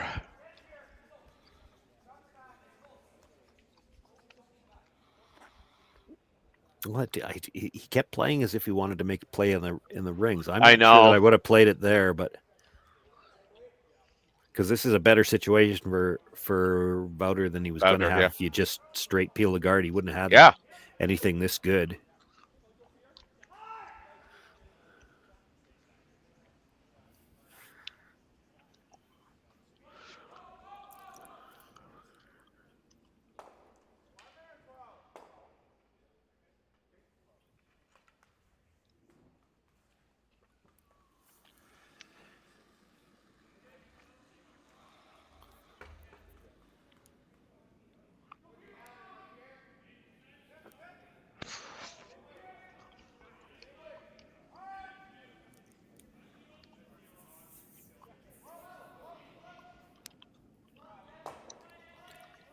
Plenty of room by the guard.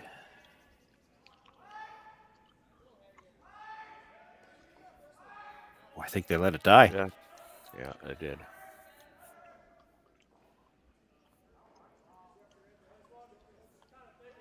Yeah, that had nice line coming in, and now I will grant you, it looked like it was going to skate into the 4-foot, and it did seem to come down pretty hard. We are into the sixth end here. Yeah, that grinded hard.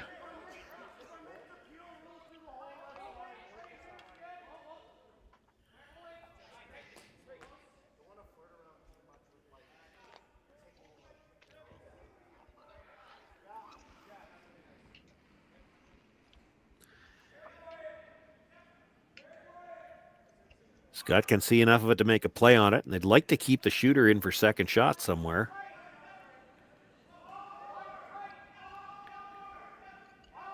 Wow. Makes the hit, does roll across, open in the 8-foot, but he is shot for the time being.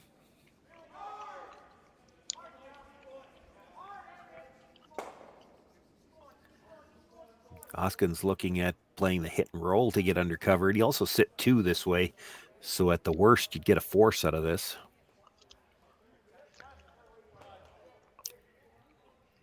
Yeah, nose hit, I mean, if you ever needed it, would leave a double, but I'm sure Scott would elect to take his 1.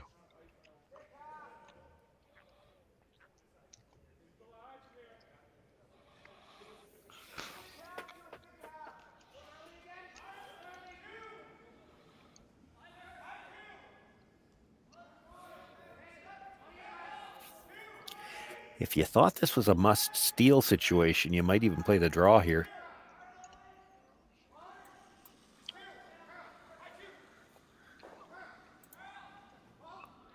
Yeah, for sure.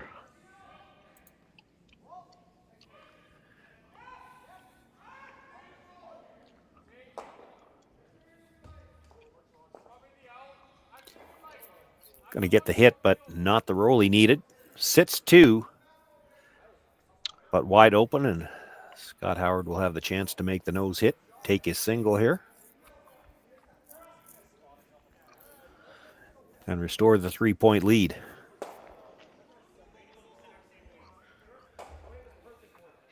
Yeah, excuse me.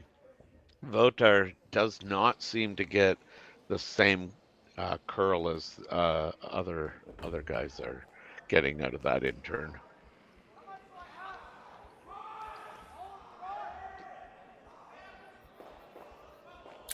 Final stone here of the 6th end. Brush on right away. Now easing back, just needs the nose hit. Yeah, he's fine. Fine indeed. Scott Howard picks up a single point here in the 6th. Restores that 3-point lead. He's up 5-2. Wouter Gosgens is going to have some work to do when we come back for the 7th. Stronger agronomics. Better returns. Greater peace of mind from pre-seed.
We asked Saskatchewan what they know about 5G. More speed? More innovation? It's going to make our lives a whole heck of a lot easier.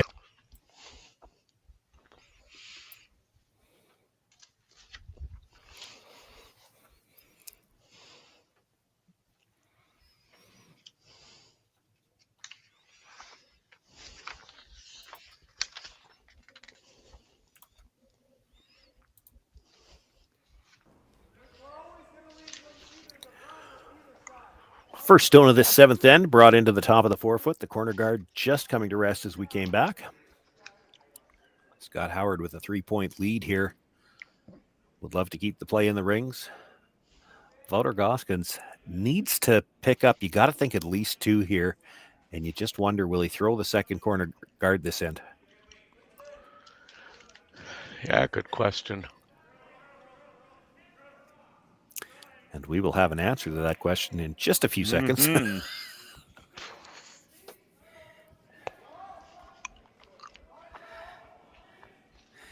And the answer is yes, and they'll throw it to the other side.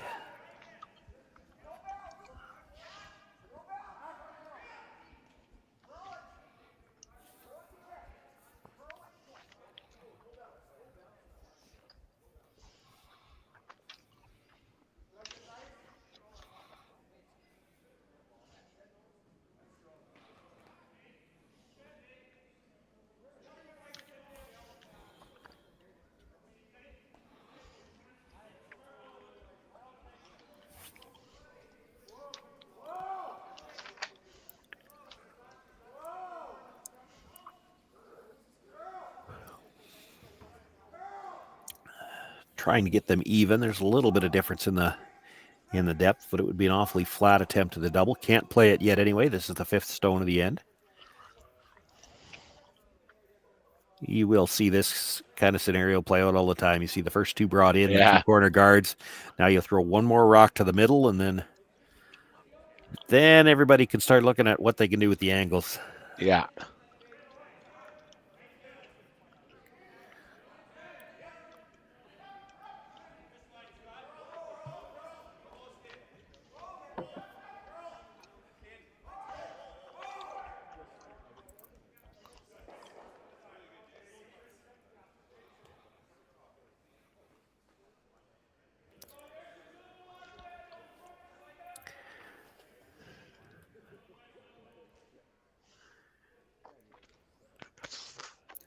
I don't think there's any question they're going to make a play on these stones in the middle. The question is what play, and it looks like he's going to play full weight at it, try to move all 3 of them.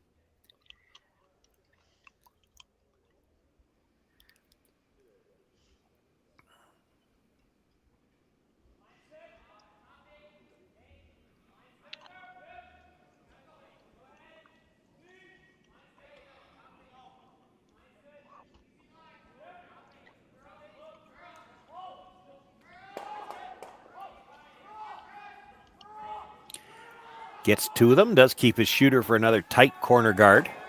That's a pretty good play, I think. Yeah, it's always critical with a shot like that to keep your shooter. And as much as you'd love to keep 1 or 2 of those yellows around at the back, and that's great if you make it, those are always tougher shots to manage, too. You see teams all the time try to do that. You dead stuff something, and you're still facing 2 in front of the tee line, and there's still work to do. They've essentially cleared up room to use the corner guards now. Yeah. And they've kind of forced execution on Team Howard. And you see even where that rolled there, that shot. At the end of the day, I mean, when you're needing points and needing to score, that rock of Scots can kind of help you in a very minute way. Well, it could end up helping him right now. They're going to opt to go around the corner that side, and if you leave a piece of it in the hole, it's going to be a tiny hole to go through it with any weight.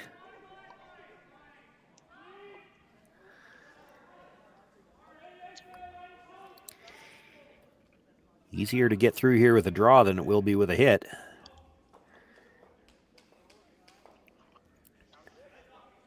Switch the sweepers, looking for curl now. He's got a nice line by the guard. Yeah. And even at that, just gets by the yellow.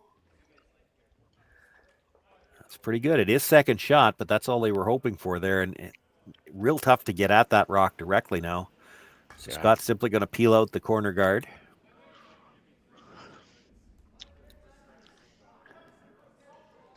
And for those of you who are watching and you're looking at what end we're in, we are in the 7th end. We've got 2 ends to play.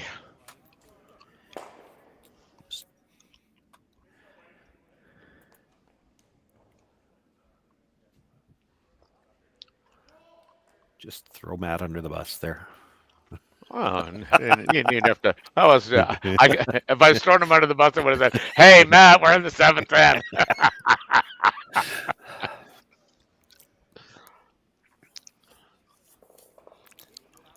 The number just got stuck.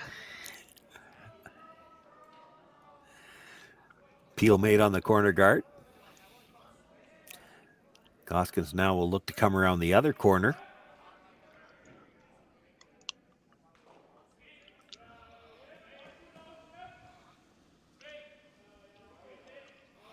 This is really taking off. I don't think he's even by the guard, and it's a long guard. Oh, yeah.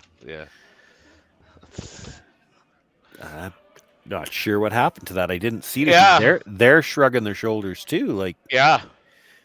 For a lot of the way down, I don't know if that picked or not. It didn't look like they were panicked about it early. No.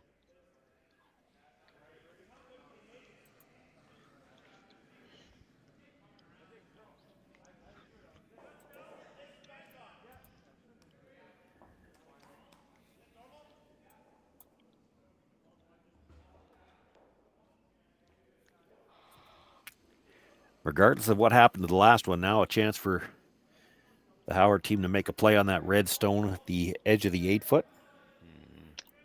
I don't know if you even want to stay here.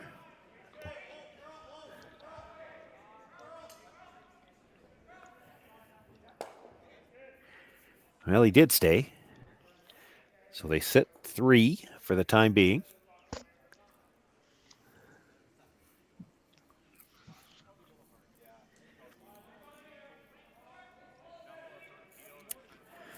Yeah, I would not even have been opposed to rolling that in line with the one that's in the 12-foot and entice them to play the double. Oh, they're never playing the double. I would have hated that. Then he hits and roll frozen to you, which still wouldn't be a bad call. You've only got 3 rocks left. I don't see any way you're getting 3 here. So I like this idea of hitting that rock. You make a trickier one for Scott, and then you can come around the corners, because right now you can't get around those corners and be shot rock. No. I'm not even sure you could be second. Yeah, that would be... I like the hit and roll frozen. If you could make it, then you force Scott to blast them all out, and now you come around the corners and you can be shot.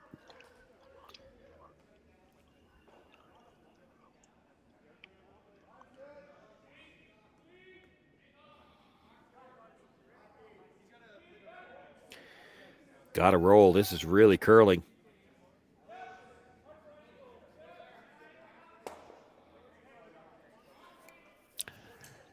Yeah, that's not very close to what they were playing. They needed a roll past the yellow one in the 12-foot for sure. It'd be nice to get in front of that second shot stone. Now, what do you do if you're Scott Howard? Yeah, the good news if you are, if you're Wouter, wherever this ends up, it could end up, being useful. Scott needs to really decide. Well, the team really needs to decide where they want this rock to end up. Are they satisfied with nose? I doubt it. I think they are. I think you hit this one right on the nose because, again, I'm not sure. Like, you'll have half a rock in the 8-foot, and I'm not sure you could come around the corner guard and be shot rock. So you might force him to come around one of the yellows, and then it's going to be a short run back. Well, they're rolling on this.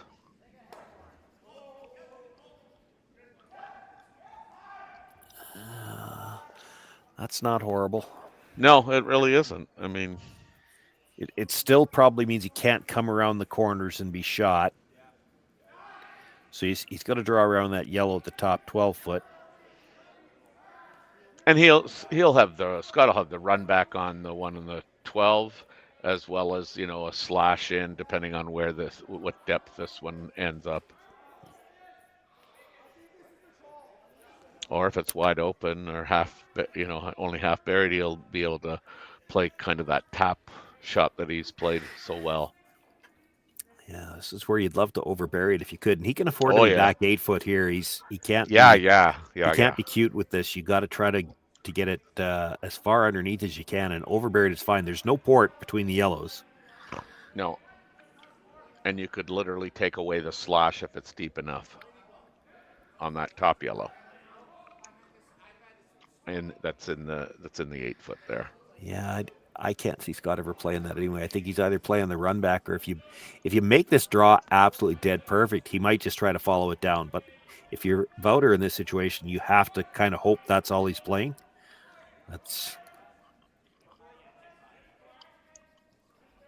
Boy, his line looks nice coming by. Yeah. His weight does not. Does it stop in time? Yeah. Oh, a little spin at the end, and I think it did stop just in time. Yeah, Scott plays down to it, I think. They've made the run back as long as they possibly could. It's 9 feet, sure. 8-9 feet.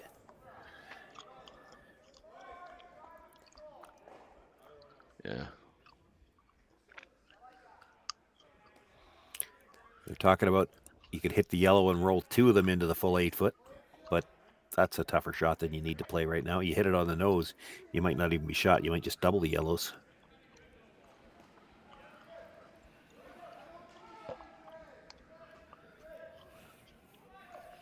Well, the shot that I guess Matt was suggesting is you had two ways to roll into for shot. Yeah, I suppose he's not looking to get both of them in, just looking to get one of them. Yeah. Yeah. This does seem like the more sensible of the options. Get down to it is objective number one, but if you've got a piece of it, you'd love to move it back a few inches. Then there's absolutely no way he can ever get two. They're going really hard on this. He's going to be tighter to the front one for sure than Wouter was. Yeah, I got 15-3 on the draw. This is not going to get by. Wow. Wow, wow, wow.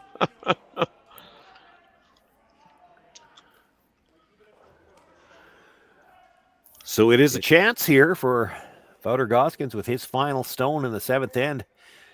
Sitting one at the back of the 8-foot. Needs full 8 to pick up his deuce. And he could close to within 1 coming home. Yeah, Scott's let this this game drag on and left Wouter in the game. Although Wouter's kept himself in the game, I must say that.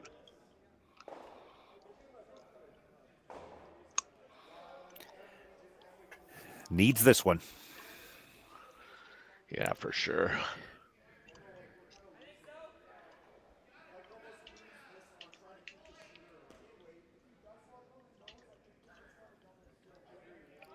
Brushers check their watches and then start cleaning.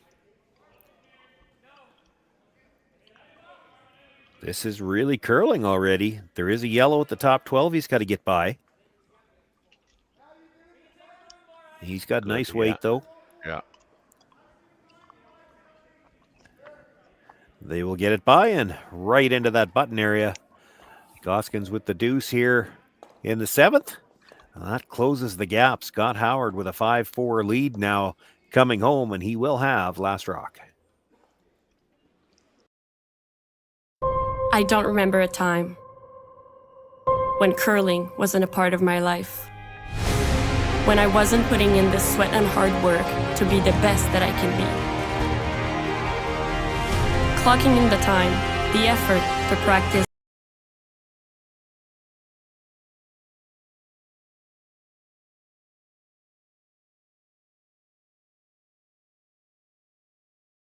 Supporting hundreds of our next generation athletes.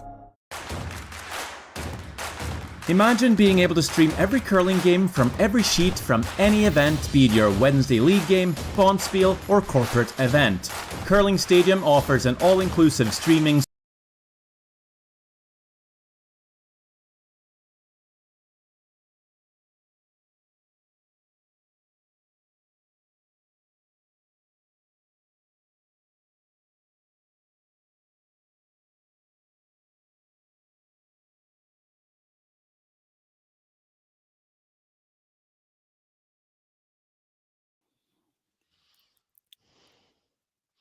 Well, it's funny because I looked and I go, we're not going towards the glass. How can this be the 6th end?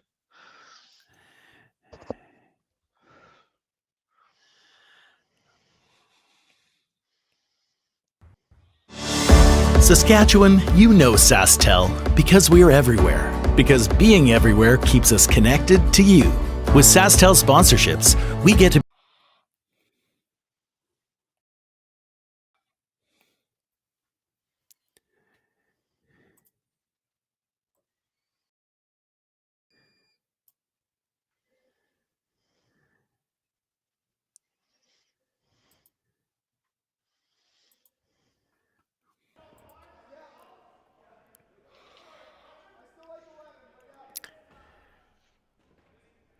Eighth end underway here.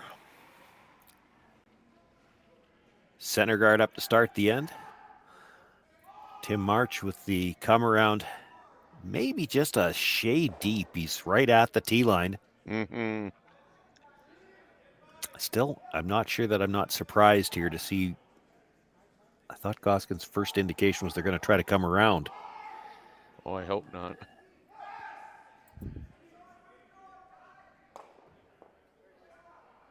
Way too early for that kind of stuff. Yeah. I mean, you can get away with it, but you can also find yourself out of rocks in a hurry. Yeah.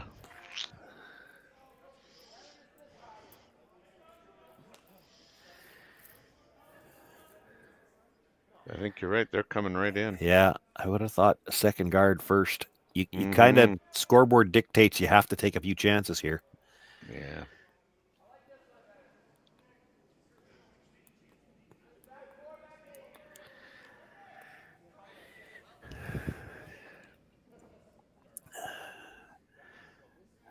Now Scott will try to freeze right on top of it. I mean, you could throw a second guard again right after that, and at least then you're only facing one on the button, not two before you start coming in. And Scott's ripping too. As soon as he can. Yeah.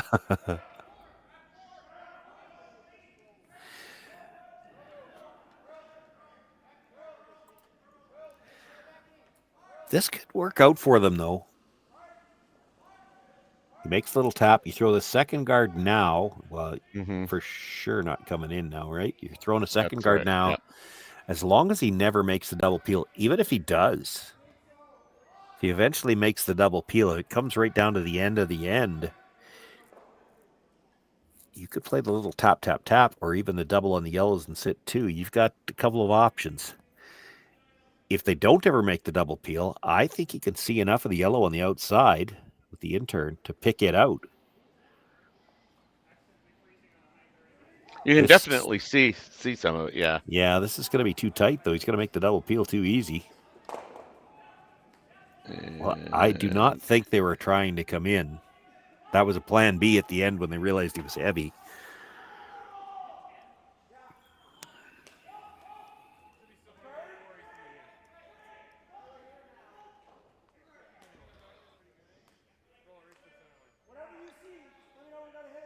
Half a rock, Scott. Make it go away. Make them go away. Thick half, probably, and he's got to make sure he loses the shooter too. You don't want to hit. You could probably hit 3/4 and get rid of both of the red ones, but then you probably leave your shooter hanging around somewhere. Yeah, the last motion on that was out. You don't want to miss the second one. Oh, wow. It seems that a lot of the Howard team's misses are just on the wrong side.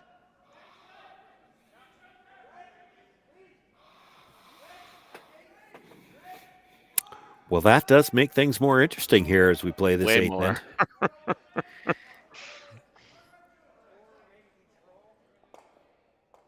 It also means there's going to be some angles to play, assuming, even if this guard is made really well, there's going to be angle to try to go over the top of something and move some rocks in the 4-foot. I mean, it still has to be made, but the attempts are going to be there.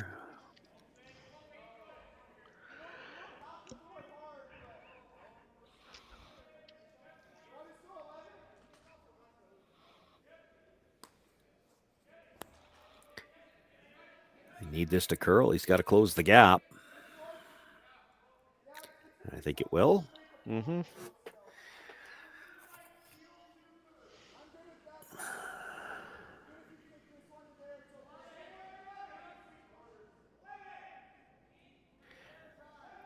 Scott's first thought is, as we look from behind Matt, was to drive it to the right. Try to make sure you clip one red or the other. There's a case to be made for going the other way, because if you drive it over the top of the yellow, it's yellow coming back towards the shot stone.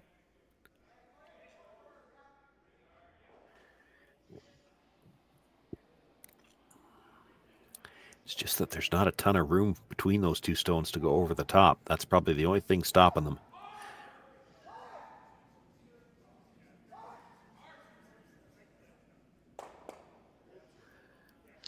I prefer the double red-yellow, but yeah, I do too. And over the top, I wondered when he was lining it up, was he looking at the red-yellow double onto the low side of the yellow? But it does look like they're going to go over the top. Red across the face of the yellow, clip it, drive it back towards the stones in the 4-foot area, and see if you can't clean up some of the damage. Gets the red, but misses the yellow altogether.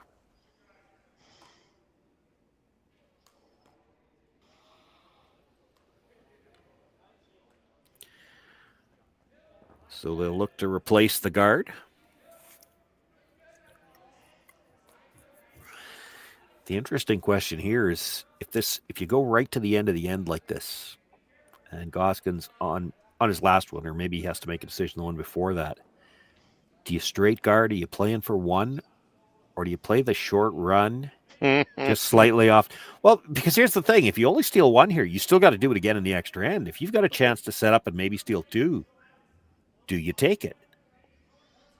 I think, in this situation, I mean, I would honestly say to myself, like, we've been fortunate enough, let's gamble. Like, well, because here's the thing. Like, it's not easy to steal once. Do you really want to have to do it twice? And this isn't a bad setup. If it was your last shot, take that guard out of the way. If it was your last shot and you nose hit the red onto the yellow, just slightly off nose, so that your shooter rolls over and kind of sits between the two that would be left in the forefoot, what does Scott Howard do? And that's perhaps why Scott's looking at coming off the red on the side. Now you come off that red into the yellow and you'll kick it into the shot stone. But boy, if you don't make it now, if you play it and don't make it, you pretty much force Gosgens to bring another one in and try to steal his two.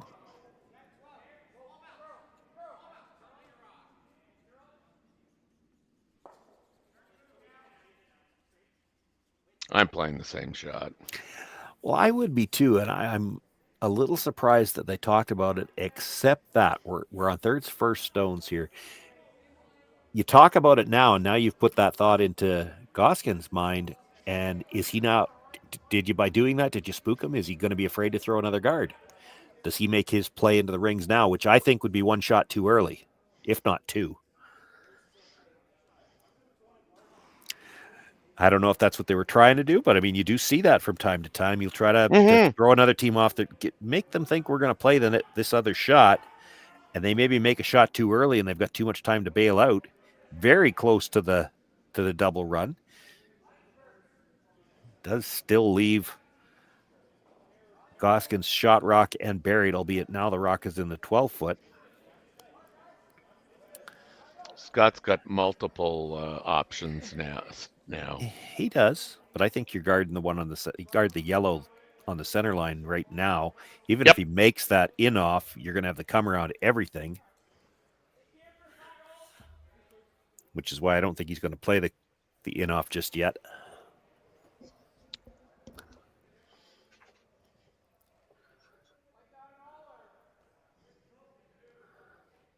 The scary thing about where you left that yellow, though, is now if Gosgens ever decided to play the red back onto the yellow, he's sitting 3 and they're still buried. Yeah. You wouldn't play at this shot yet, I don't think. I don't even know if you'd play it on skips first, actually. It's a pretty good setup for Gosgens right now.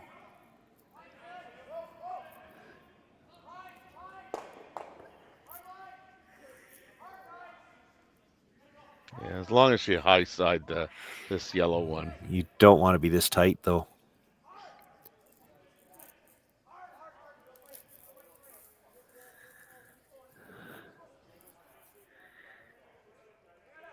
Interesting.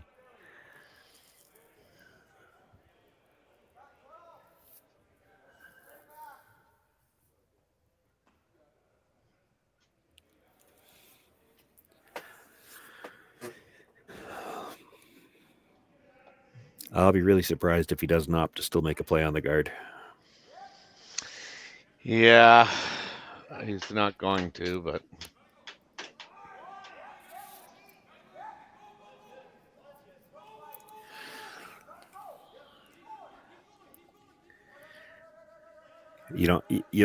If you had to, if you made this shot on your last when you win the game, if you make it here, he's still going to have a come around where you might not have a shot for the win.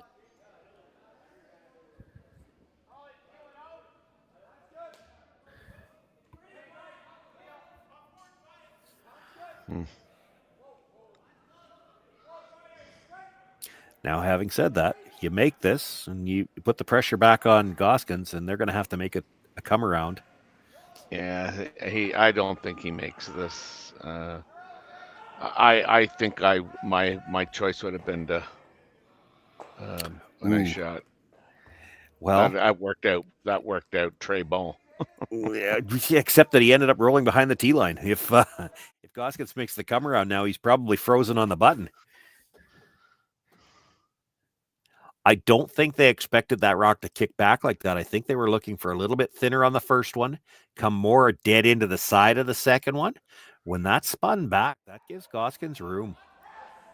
You make the in-turn come around, and there's a good look at it. I mean, if you're dead buried behind the two on the center line, you're a corner in front of that rock that was just spun back there, and I don't know how Scott Howard gets it out. You're right in the top of the button here. This point might already be stolen.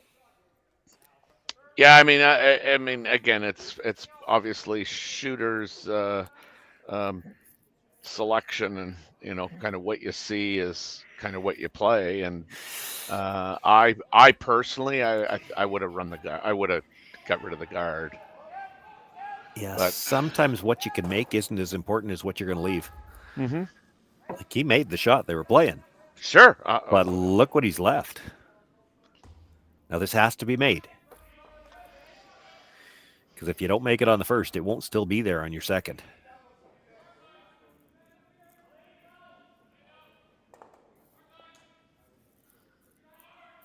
This is really going to have to go to get by the stone at the top. He's by that one. No, it's the one in the rings. Oh, yeah, I didn't see that one.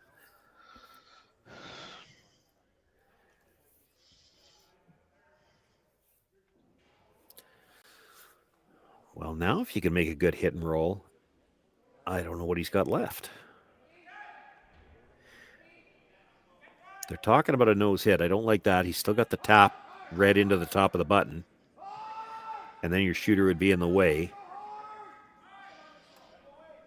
Do you ever consider playing the draw? Probably not, because he's still got that red run. And you'd hate to leave it in a spot where he might make a triple and you leave the red run to sit two.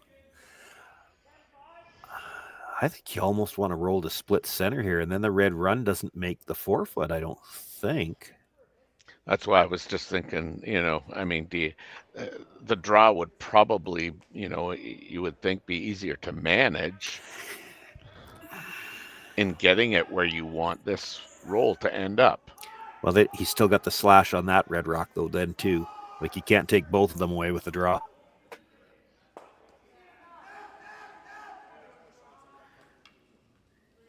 I don't mind this call. The question is, where do you want to roll to?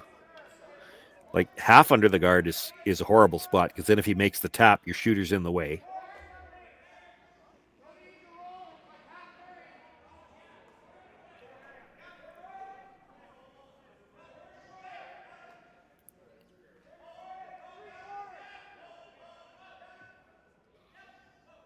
I love the weight choice here. It's close. They're just cleaning now.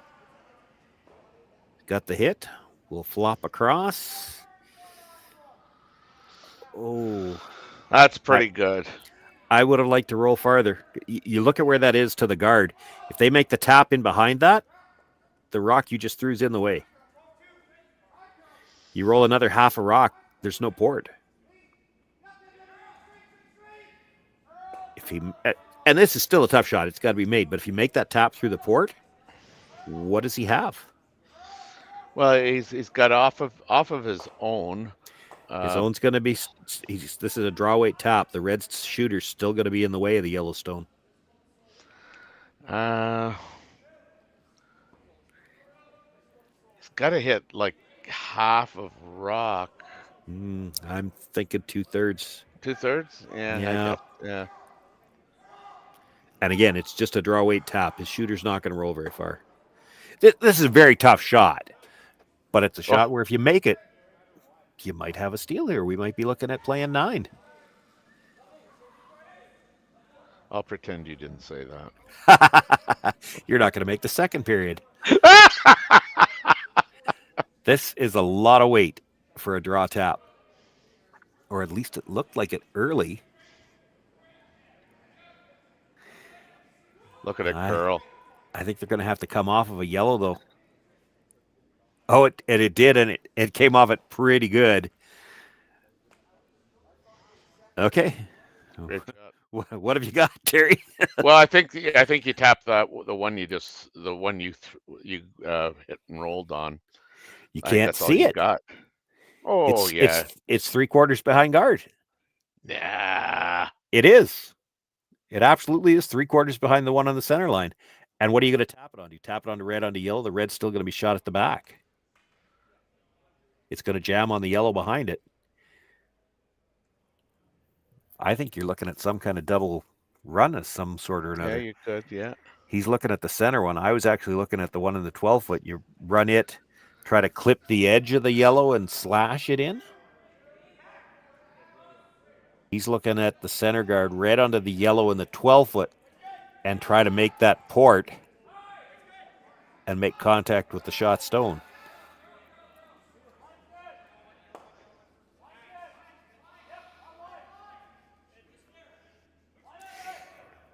And here's the problem, that it all goes back to that last stone. If he rolls half a rock further with the last stone, that tap wasn't there. If he rolls half a rock less, he's got the slash. It rolled to probably the worst spot they could have put it.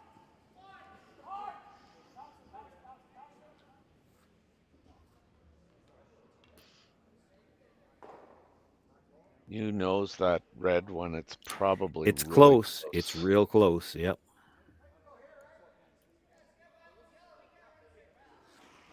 It didn't waste a whole lot of time.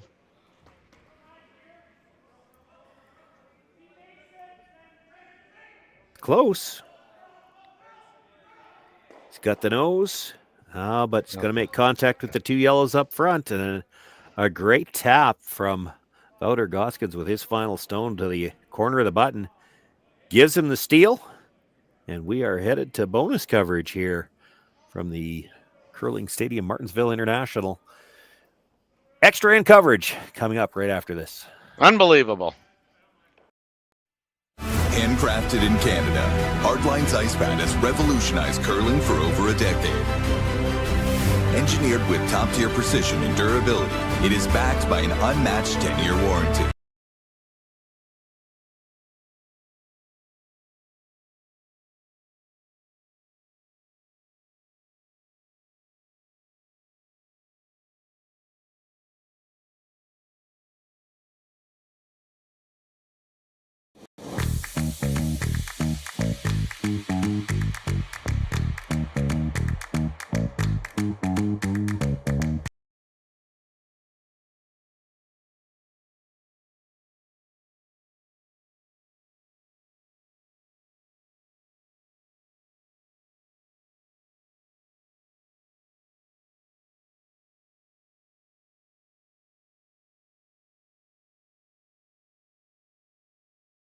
Just like half a round's never good when you got last rock.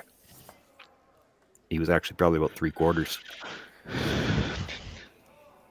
Yeah, it's just hard to believe that we're in an extra end given the opportunities that have existed for a miss by Wouter, or an execution by Scotty.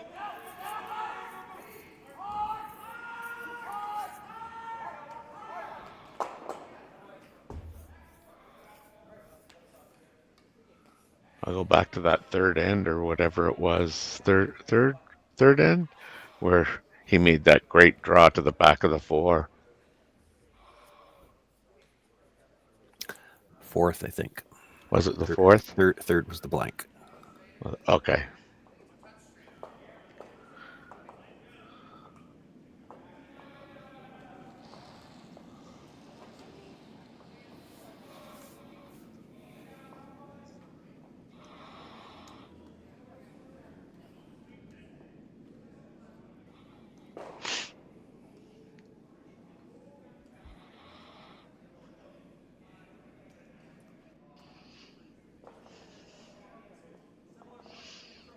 You'd think this time they'll throw that higher guard. Yeah, because the draw wasn't as good.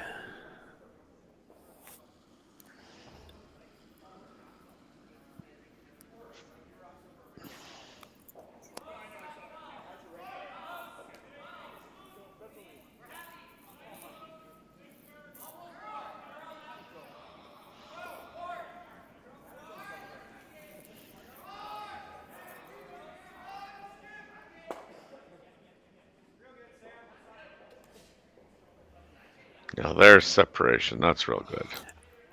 Look how well they're lined up, too. Yep.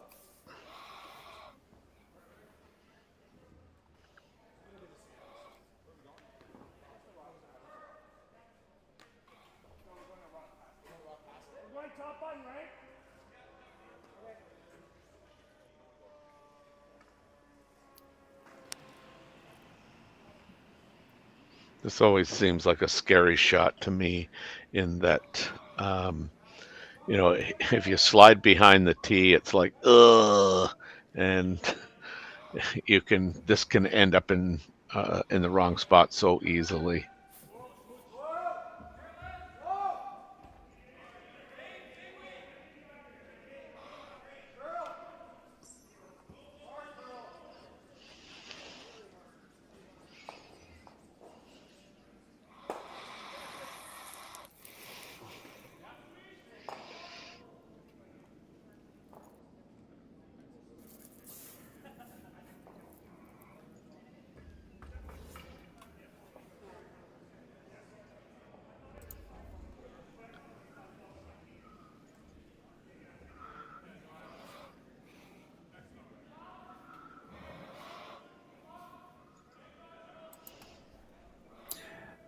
Well, I think we're out of commercials, but we're still in the split screen. I'm not sure if you can hear us or not. We've got an interesting start to this end.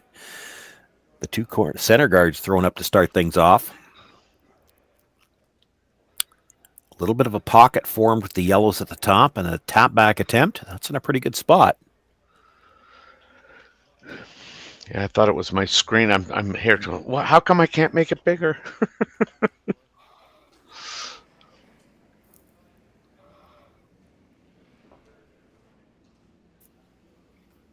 Everybody's got a smaller screen than they're used to, but they can see it and they can hear us. So yeah, we'll do the best we can with this. Just makes the peel on the higher guard for now.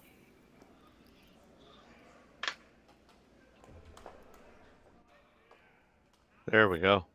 You could probably replace that guard right through to the end right now because he didn't get it quite behind the tee line, but it's close enough. If you had to make a tap with your last one, you could still be in a pretty good steal position. So I'm thinking you're guarding the tight guard for now. Mm-hmm.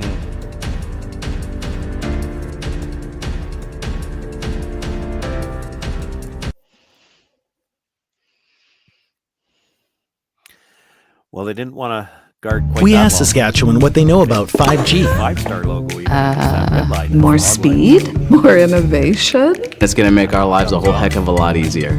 This is what 5G looks like. Better, faster. Easier for the Howard team.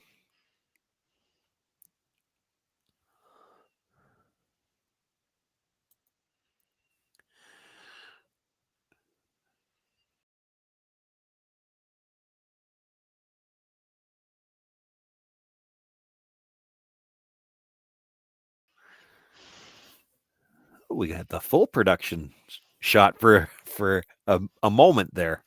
Mm-hmm. Still got stuff to work with. Pardon me. If you're Gosgens, you got to guard the red for now. You can always tap it up with your last one. Get into a steal position that way.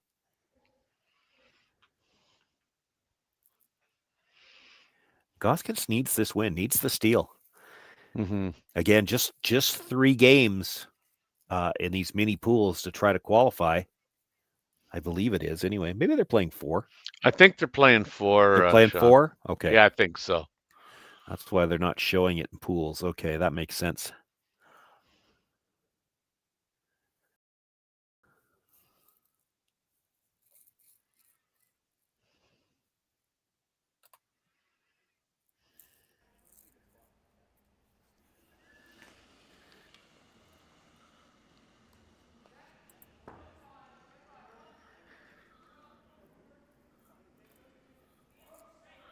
And if you're Wouter, do you ever worry that Scott abandons ship and doesn't run guards? I don't think you can.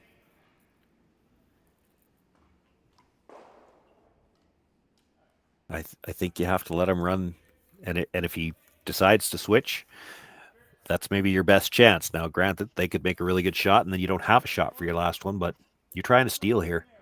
Oh yeah, no.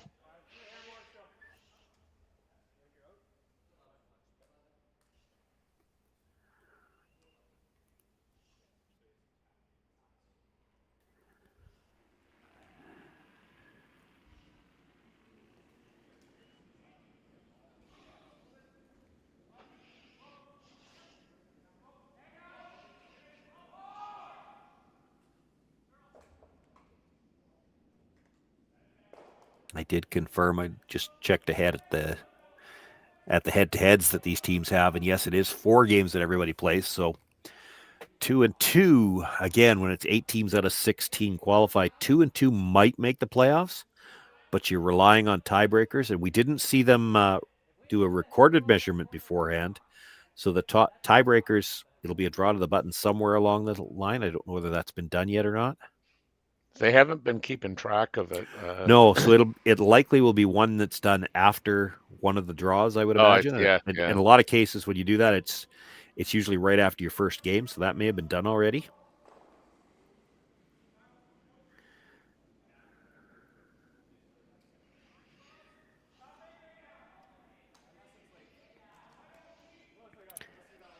So is looks like he's Wouter playing now? Yeah, he's got to play the tap now.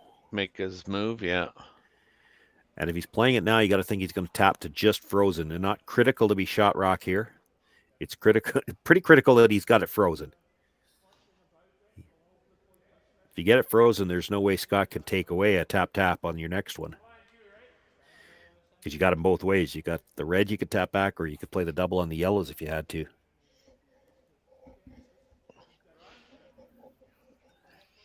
It's a very precise tap, but so was the one he made last end. And that's why we're playing this end. Yeah, he's made a lot of real gutsy call, or well, they're I guess they are gutsy calls, but gutsy shots, man. There's not a lot of leeway on this one.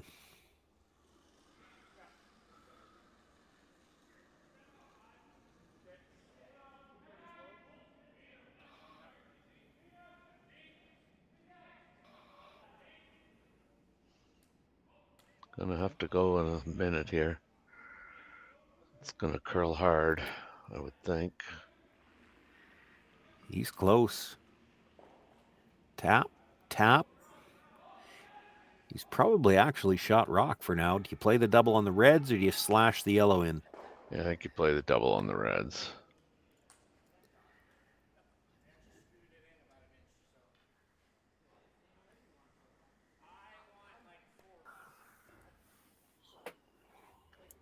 Although now that I look at it, like that yellow, anything high side looks pretty good. Yeah. But if you ever make this double where you can make this pretty close to right on the nose, then he can't get to the back one to freeze it either. That's right. If you roll to the outside, he can make the freeze.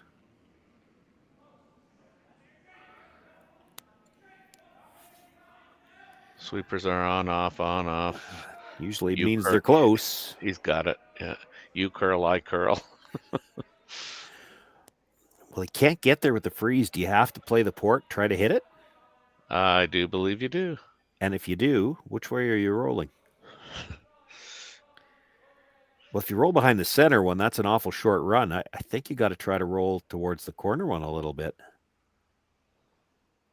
Or you throw a bullet through there and try to hit it right on the nose and see if Scott can and hit the hole as well. That's not there.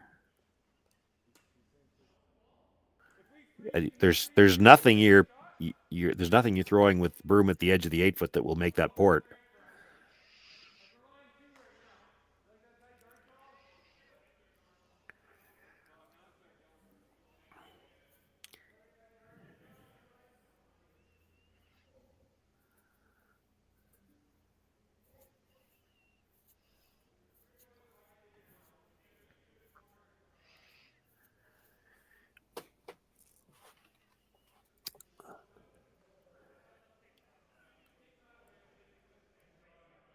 I think they're looking at hitting it and rolling to the outside, and they're scared of rolling too far, which, I can understand.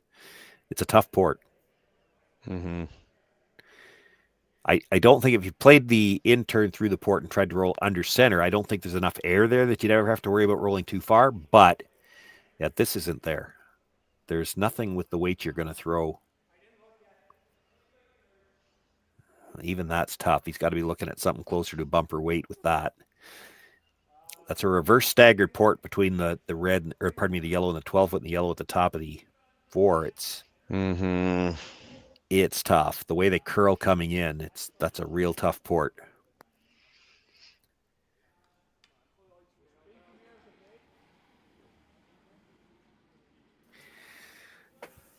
He's trying to keep the yellow in the rings somewhere. I don't see how you make that port and not kill it. Yeah. Which is fine, but kill it and then just decide where you want to roll. And I get that he'd be scared to roll to the outside because you don't have a lot of real estate there.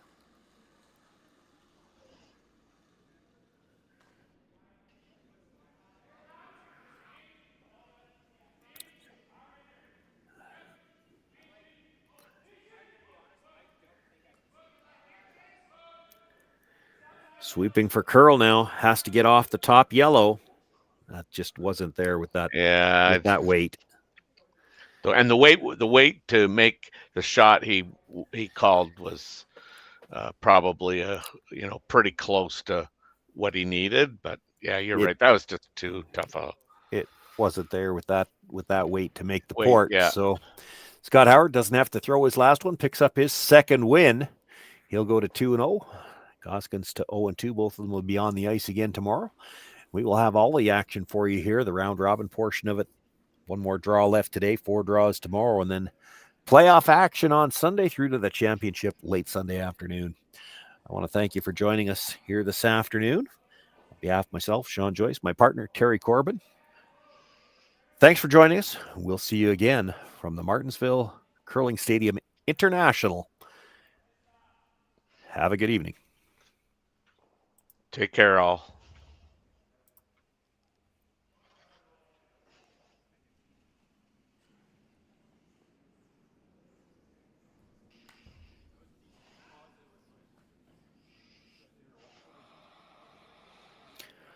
Oh, for as good as he made. We asked Saskatchewan what they know about 5G. More speed? More innovation? It's going to make our lives a whole heck of a lot.